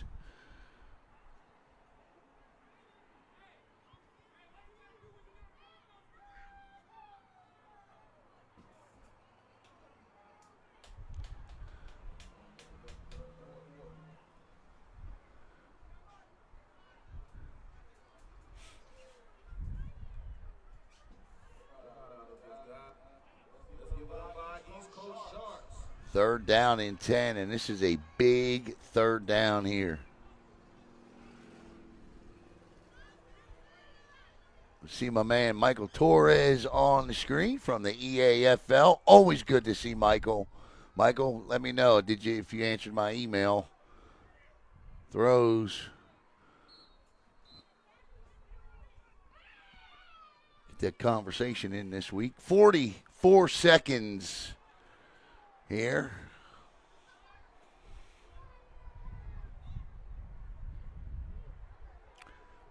Orlando came in at 1-1, and I was confused when you look at their page on the UFL website, which is a great website. You look at their page, it is it says it's 1-1, but their game scores don't say win or lose. It just says the first game was 0-8, and the second game was 0-2. I'd imagine the second game looked like, I guess the 0-2 game's a forfeit.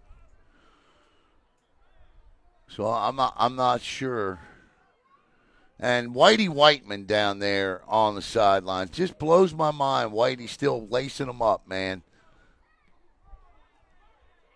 And I've seen Whitey lacing them up from, I believe he played for you, Michael, with the Phantoms.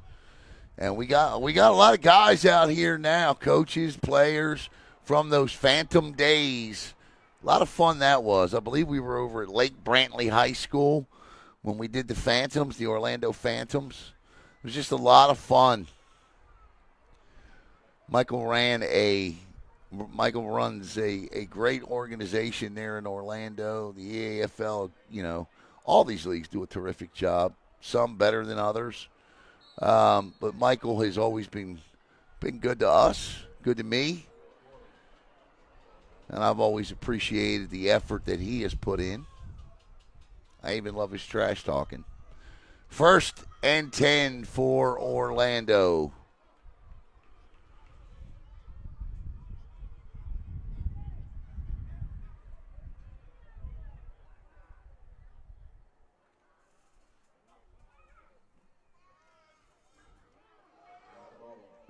Up the middle. And it is 2nd and 4. Bridget gonna give him some trouble now.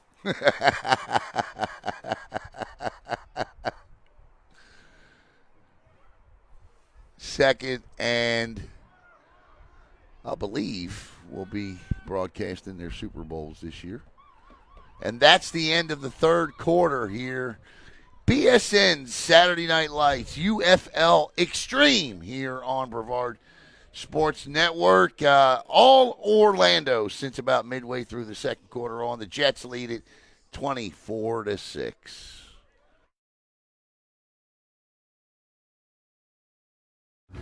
Hey, this is Devon Dudley, and you are watching Brevard Sports Network. Oh, my brother, testify. Holy Trinity Cheerleaders love Brevard Sports Network.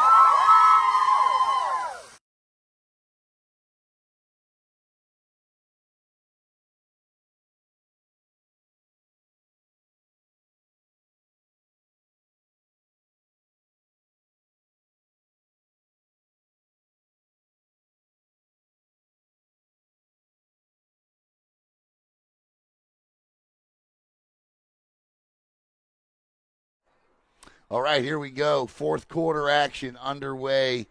The Sharks trying to prevent a dagger from a Jet. If the Orlando Jets can manage to get one into the end zone here, it would feel like a dagger. Second down, first down, still on his feet. Great run on 2nd and 5. Make it 1st and 10. And that's good ball control there. And I believe it was Tymere Cooper, the running back, on the play. So that'll be 1st and 10 at the Sharks. 38-yard line. And once again, we want to thank tonight's game sponsor here on Brevard Sports Network. 5-Star Garage Door. Kendall Sled, Devontae Jones. Owners and operators, 14-17 to go in this one.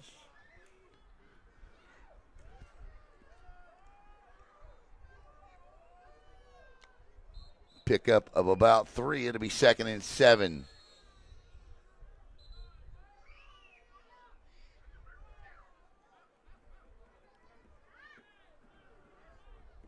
Yeah, Mike said 2014, Whitey Whiteman. Whitey been doing this a long time. We got an injured player on the field. Where is Whitey?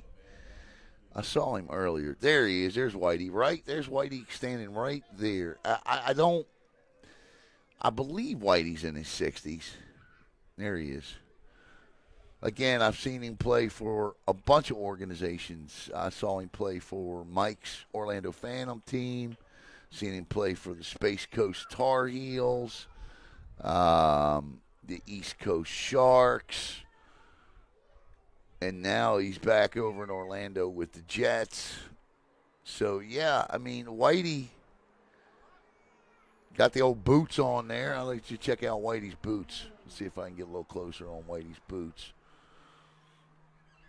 Whitey's got the boots on down there. I love Whitey, man. Whitey Whiteman. A man that loves the game. I can't even get up the steps to get to my seat here at DC Roofing Stadium. But these steps aren't ordinary steps, okay? So there's, no rails. They're steep. I got a bad hip, so, yeah, before you go joking on me. But there's Whitey, though, in his 60s out there, standing there, suiting up every week. And it would be all I could do to get the pants on. 2nd and 7.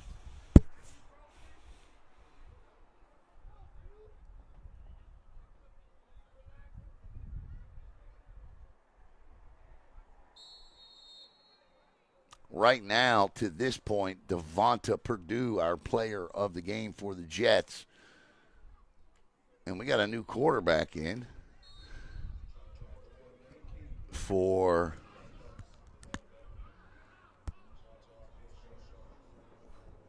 the new quarterback limps over to the sidelines. Looks like it's number 10 for them.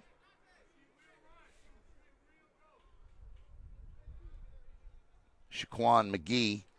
So Shaquan McGee, the quarterback, as the night appears over for our player of the game tonight, Devonta Purdue. 13 minutes and 16 seconds to play in this one. And McGee has taken over. He's going to throw a little out there, connected, turns in, 4th down. Sharks will probably get the ball 2 more times in this one. They're going to have to score quickly on one of those possessions, maybe 2-3 minutes on the other, 3-4 minutes on the other. Yeah, they got to stop them here. 1st down here on 4th and 5, 4th and 6 really starts to shut the improbability possibility door shut if they don't stop them here.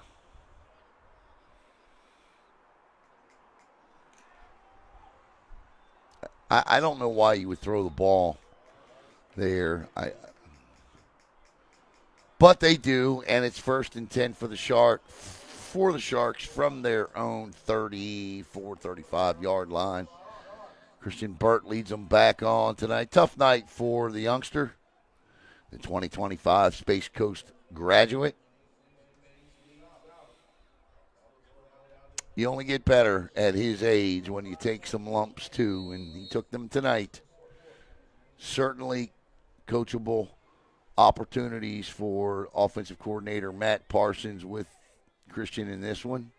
Look at some film, make some adjustments, he'll be okay. Kid's a player.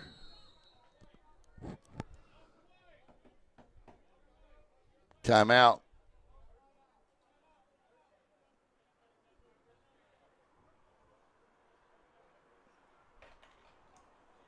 Kid is a player.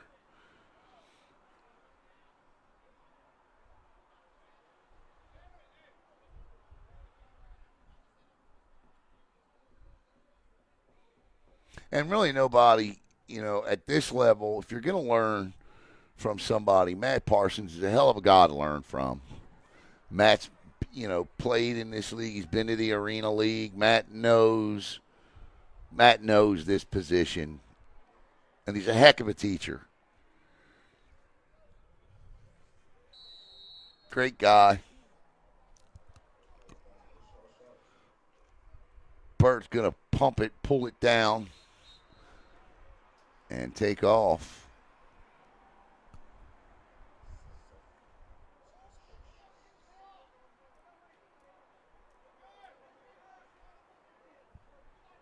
$11 minutes to play in the game.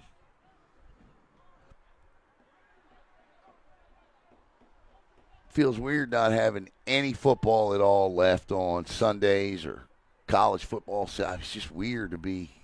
But I will tell you this, and I know a lot of you are going to boo this, but it is nice having baseball back, man. I'm a baseball guy too. Burt throws incomplete, out of bounds, and quickly it's 3rd and 11. I'm a baseball guy. I've actually watched spring training the last couple of days, watched some spring training games, and that's how much I love the sport of baseball. I'm a hockey guy too. Go USA tomorrow morning, 8 o'clock against Canada for the gold medal.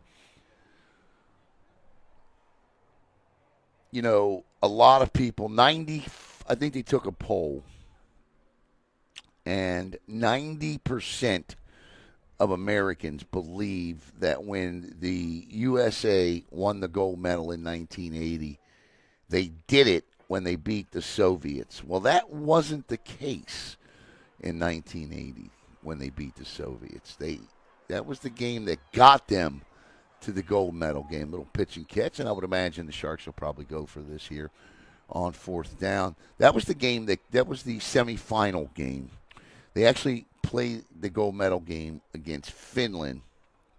And you see the inspirational speech that Herb Brooks, if you've ever seen the movie Miracle, Kurt Russell, who does a terrific job playing Herb Brooks, gives an inspirational speech before the Soviet game about how they were born to be hockey players, and they were, this is their destiny, and the Russians would beat them 9 out of 10 times, but not tonight. All very hair on the arm raising stuff, right? Right? But do you know what Herb told them? I'll tell you after 4th down here. Herb told them, Burt throws. Oh, what a play. Pitch and catch. What a play by Burt that time. Touchdown, Sharks, on a great throw and a great catch, but I don't think it's going to stand.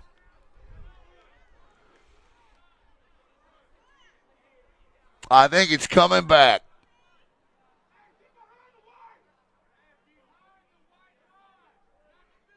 It's coming back, folks.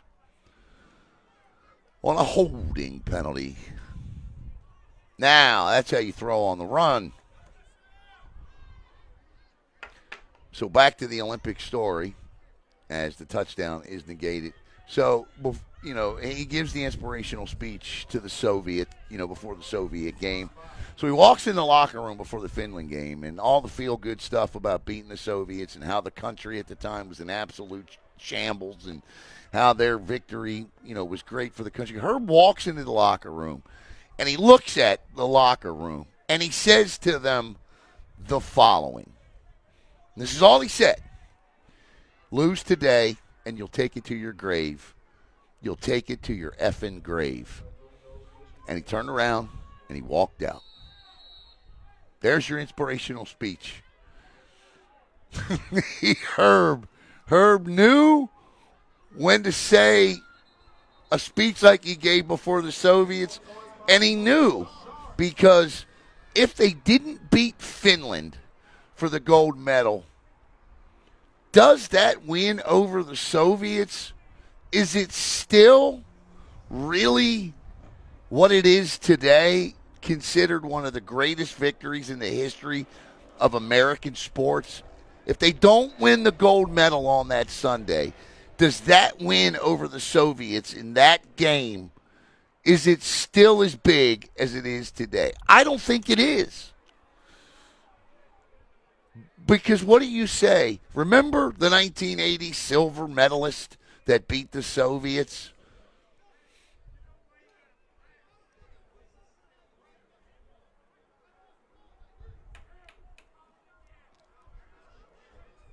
You know what I'm saying? I mean, seriously, is it? No, I don't think it is. I mean, this is what you have to talk about when it's 24-6.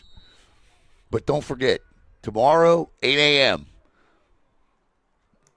and that's the second time tonight that the East Coast Sharks have had a punt that is blocked. So, obviously, something needs to be fixed there. I've said it again.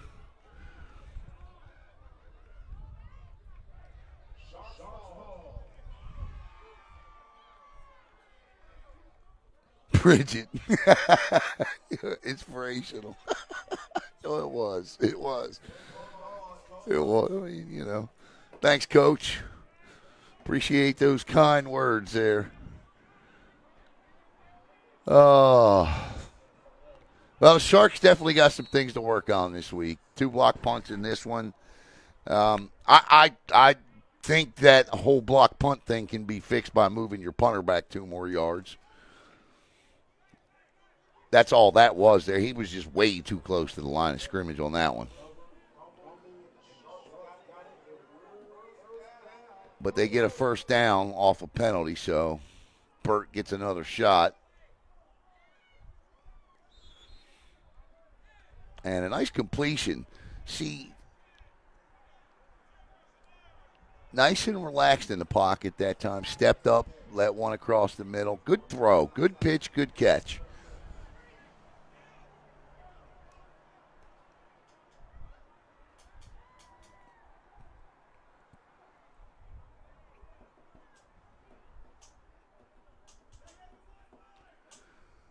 We'll be back next week. Same bat place, same bat time as the Sharks host the Knights here on BSN. And Burt this time in trouble, looking to get rid of it. Throws incomplete. It's 3rd down, 8:38 to play.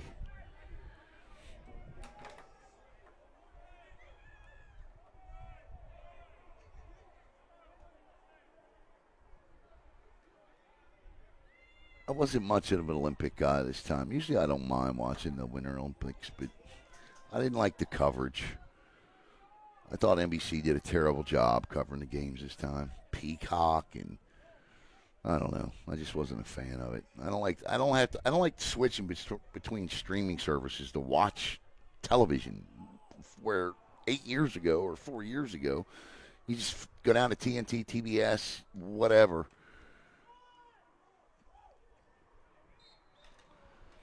And a flag comes flying in.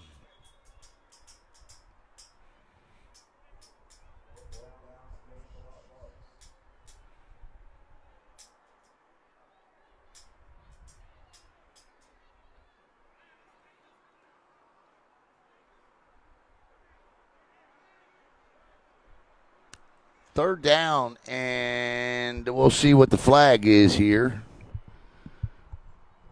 8:23 to play in the game. So the Sharks, barring an absolute miracle, will drop the 2-1. Orlando picks up this is a big division win because it moves Orlando to 2-1. The Sharks are going to pick up a first down off of this penalty. Sharks are going to move the 2-1, or the Jets are going to move the 2-1 with this win. So they're going to tie the Sharks at the top of the division. And here comes a blitz again. Burt this time steps out, gets rid of it, completes it, but it'll be for no gain. Again tonight, a terrific start to the season for the Sharks defense comes to an end. 149 minutes and 28 seconds of gameplay is how long the Sharks defense went to start the season without surrendering a touchdown. Almost 10 quarters of football. That streak snapped tonight by the Jets and Dante Purdue. Sharks, their defense really did a nice job early of stopping Orlando. And then, like I said, I don't know what Purdue did between a particular series of downs, but when he came back out on like the 3rd drive of the game, that ball goes into no man's land. He found his arm, and he just started cutting it loose down the field, and that's been the difference.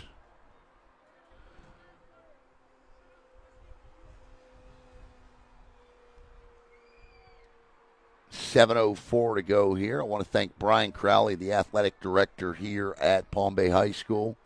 His staff and administration did a terrific job tonight. I got here, and the press box was open, and it was phenomenal just to be able to walk in and set up and get on air. And Eddie Dufresne, the owner of the Sharks, and I want to thank tonight's sponsor as well, 5 Star Garage Door Services. Kendall Sled, Devontae Jones. Here's the information on the screen. I don't think I have to get into details as to what they do. 3rd down and 13.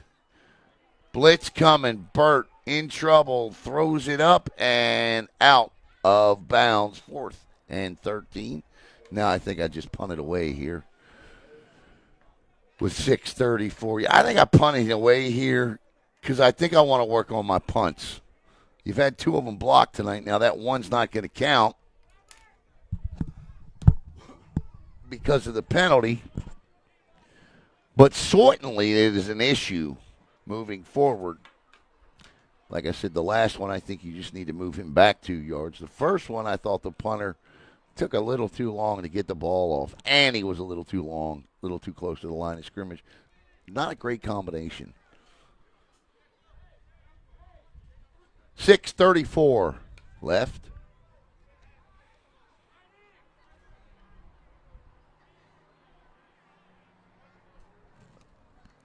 Blitz off the edge. Burt in trouble. That's the other thing they didn't have an answer for tonight was that blitz. Burt fumbles out of bounds, and Orlando will take over 1st and 10 at the sharp 45. Guy Schnars, the defensive coordinator for the Jets, was dialing blitzes up from everywhere on the field tonight. And East Coast just never was able to get the adjustment to catch them. Coach Veit likes to run a lot, or Coach Parsons likes to run a lot of 2 tight end sets, 12 personnel. Sometimes you'll see 22 personnel, 2 backs, two tight ends, 2 backs. And a lot of times like that, when you see a lot of blitzing off the edge, you got to have a tight end there to chip a DB coming. You got to hold your tight end a little bit longer, chip him, and then break out, and then he becomes your check downer hot. Didn't see that adjustment made by East Coast tonight. 6:18 to play.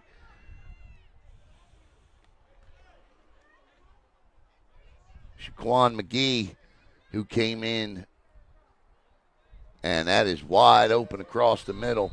That's a 15-yard pitch and catch from McGee to number 1, Kevin Linsefort. And 1st and 10 at the Shark 30. Now 5:55 to play in the game. I want to thank all of you for joining me here tonight.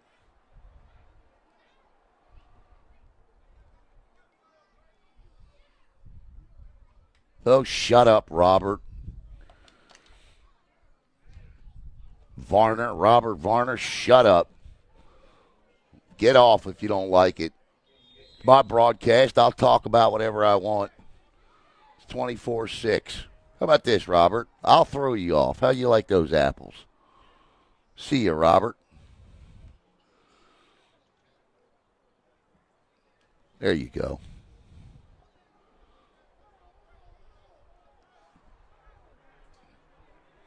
I'm an idiot. I got you, idiot. 5:03, 5 minutes to go.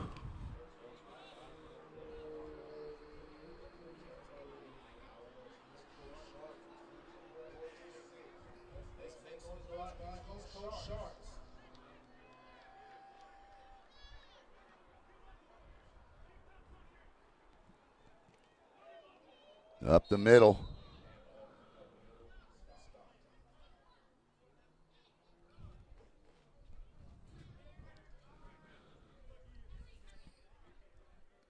.428 to go.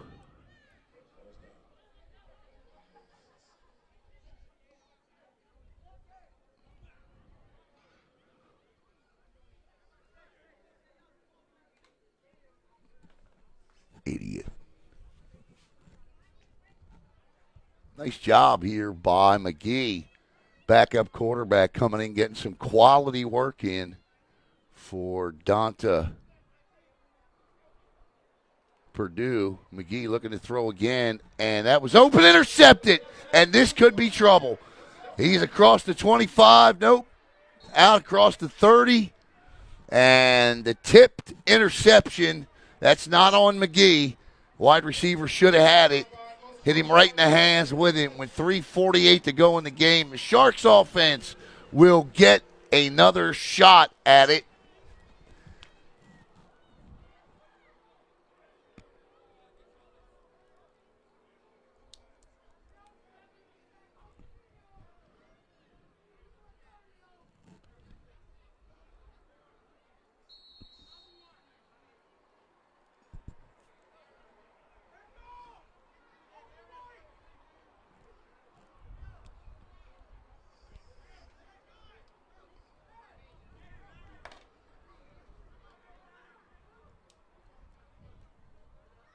Straight handoff.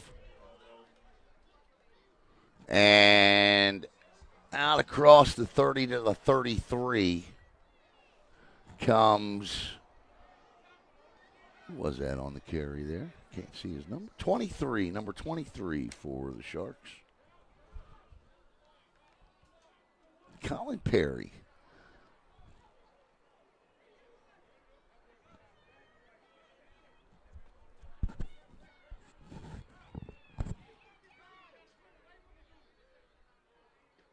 If you know any other scores around the UFL tonight, feel free to put them in the comments section.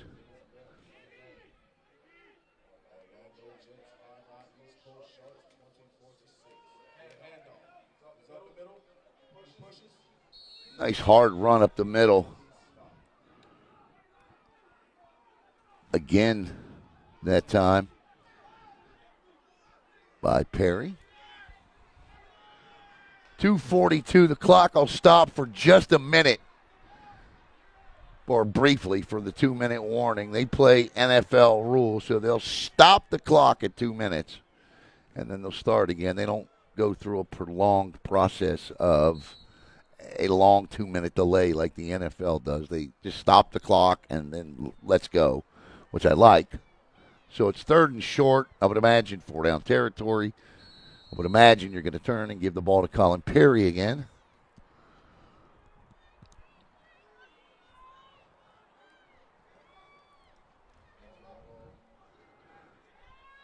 And you do, and Perry out across the 50. How about Perry out there, huh? Oh, check that. That's Burt that kept that. So Burt pulls it, does not give it to Perry. Christian Burt gets out across the 50, down into Jet territory, down to the Jet 46. There's a flag on the other side.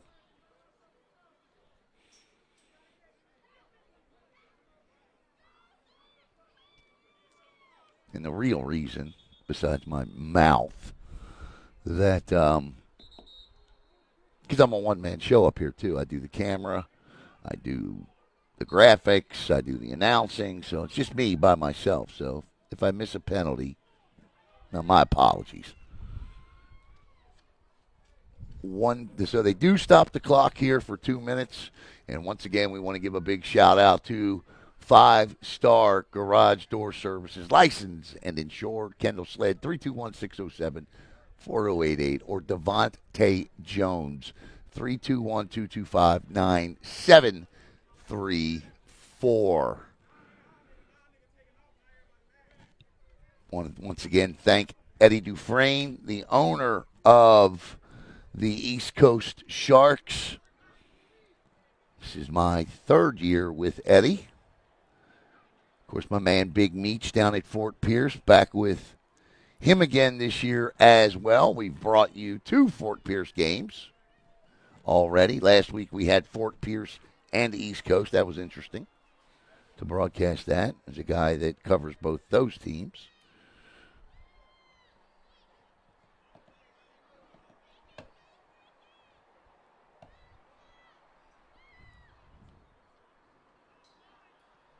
First and 10 for the Sharks at the Jets.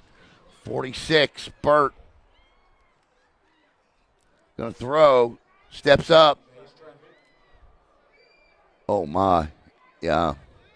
He was out. Referee's got to blow the whistle there. Burt up and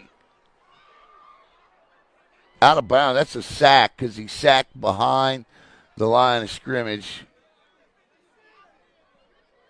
Not sure what Christian's upset about.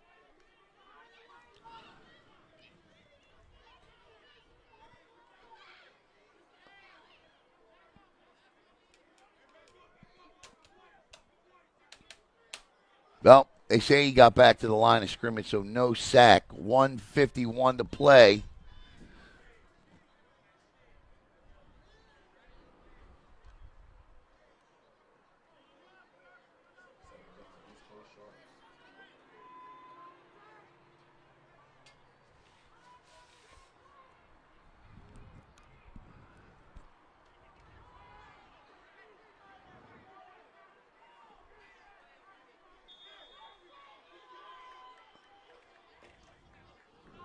Cranking it up. Why not?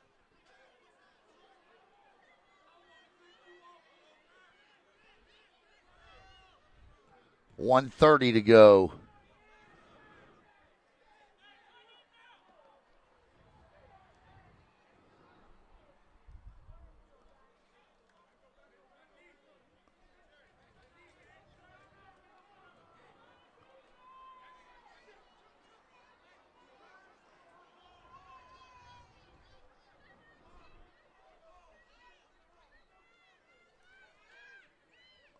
Step up, Christian, and let it go. He had number 10 down the field. Christian's just got to. I mean, that's a good run. Don't get me wrong, but the idea there is to throw a touchdown, and he had number 10 streaking down the field. If Christian steps up and lets that thing go down the middle of the field, number 10 runs underneath of that ball, and that's a touchdown. He had Kendall Sawyer wide open down the middle of the field, and he had that pocket to step into. And that's a good piece of film right there that Matt Parsons can show him because he had it. He had the time. He had it.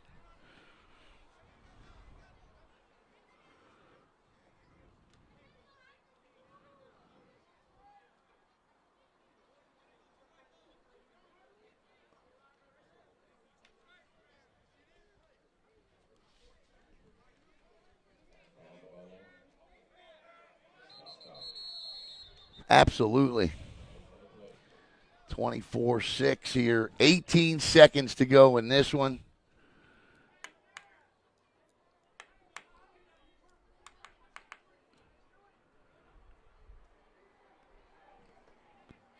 Mike Whiteman says, thanks for the shout-out for Whitey. Absolutely, man. Absolutely. I'm told by Bridget over on the Facebook feed that next year he breaks the record for the oldest player ever. So good for Whitey. Good for Whitey here as 18 seconds to go here. Thanks to all of you over on the YouTube page for joining us here tonight. Glad you can be with us.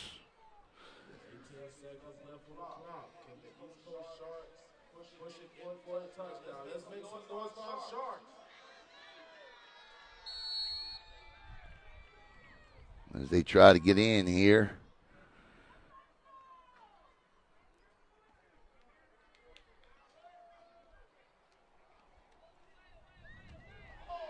You catch it? Flag. Did he catch it, though? That's going to be first and goal. Hit to the head. Can't tell if he caught it. Let's see. What did they rule he caught it? The pass to Shane Duran, 13.4. Say, I don't know if they ruled he caught it or not. Both referees immediately threw the flag. See what the white hat says.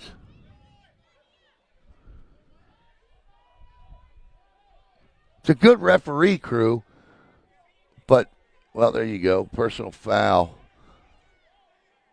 Yeah, so it's first and goal from it's a half the distance penalty then. So it puts the ball on the 5-yard line. So he does not catch the ball. The pass is incomplete. The play is half the distance. And actually, it's not first and goal. It should be first and goal, though. It should be first and goal. Should be half the distance from right there. And that should be first and goal from the 8. And it is. Okay.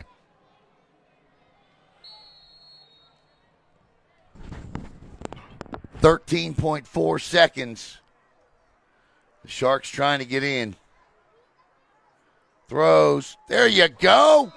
Touchdown. Flags fly. It's going to be roughing the passer. Kendall Sawyer from Christian Burt. And East Coast gets on the board with 9.5 seconds to play. Burt stepped up, threw it across the middle. Sawyer was there. Touchdown. 24-12.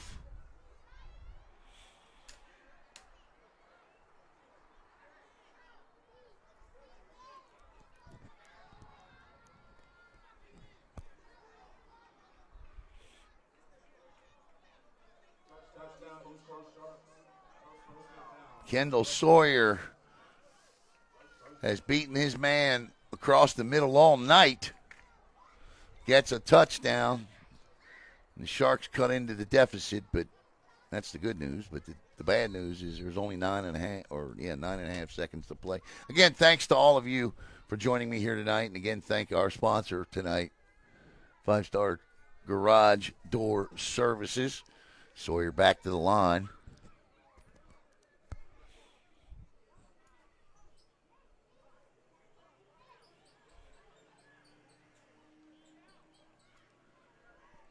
Throws, batted away.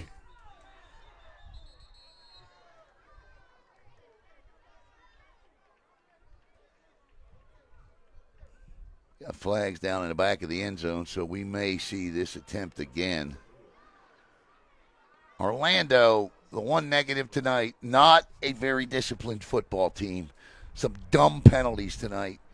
Taking extra shots at the quarterback, extra shots out of bounds. You know, if you're going to be a good football team all the way across the board, you can't take those kinds of 15-yard penalties, especially in leagues like this. It's just not conducive to being successful.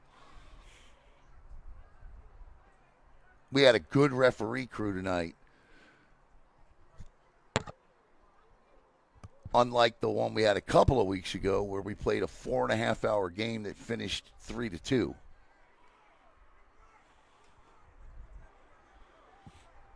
I wish Mr. Varner was on that feed. Burt got an unexpected snap, and he throws it away, and Christian's helmet comes off, and he'll get it back, and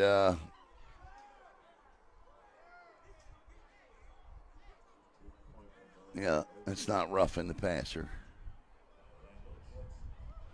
So the Sharks will kick off, and we'll run out the final 9.5 seconds here.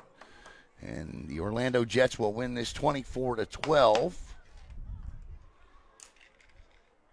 And we'll be back here at DC Roofing Stadium next week with the Sharks and the Knights, I believe it is.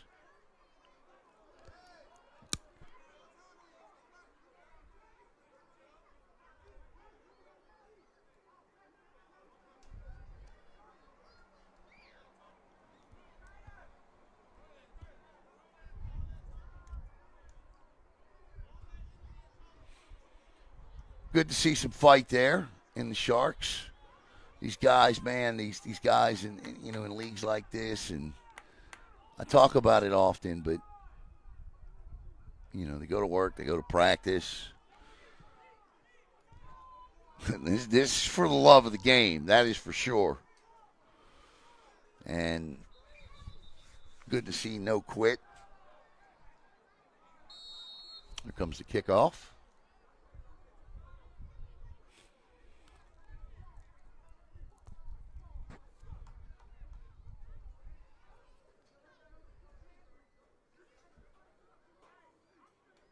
Bridget James. Put my glasses on here so I can give a proper send-off. Bridget James. Miss Rodriguez Elmore. Lily, thanks you all for joining and commenting here tonight. And over on YouTube as well. I'm on the Facebook feed right now, but thanks to all of you out there for checking us out here on Brevard Sports Network.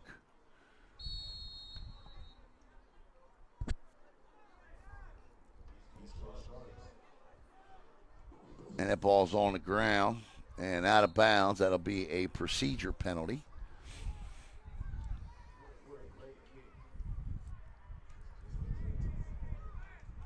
So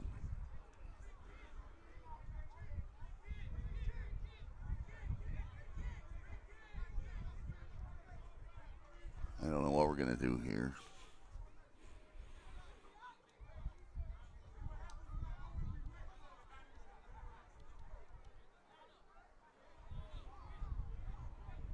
Kick it again.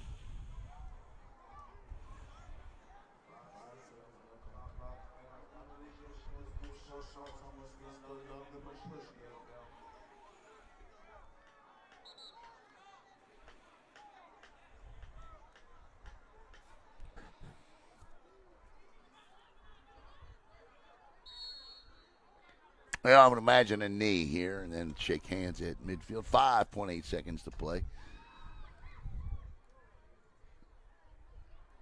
Our player of the game tonight, Donta Purdue, the starting quarterback for the Orlando Jets. And that'll do it, ladies and gentlemen. Your final score from DC Roofing Stadium. The Orlando Jets 24, the East Coast Sharks 12. This has been a production of the Brevard Sports Network. We'd like to thank our sponsor for tonight's game, 5 Star Garage Services. Sharks owner Eddie Dufresne, Brian Crowley, the athletic director here at Palm Bay High School, and, of course, all of you out there in the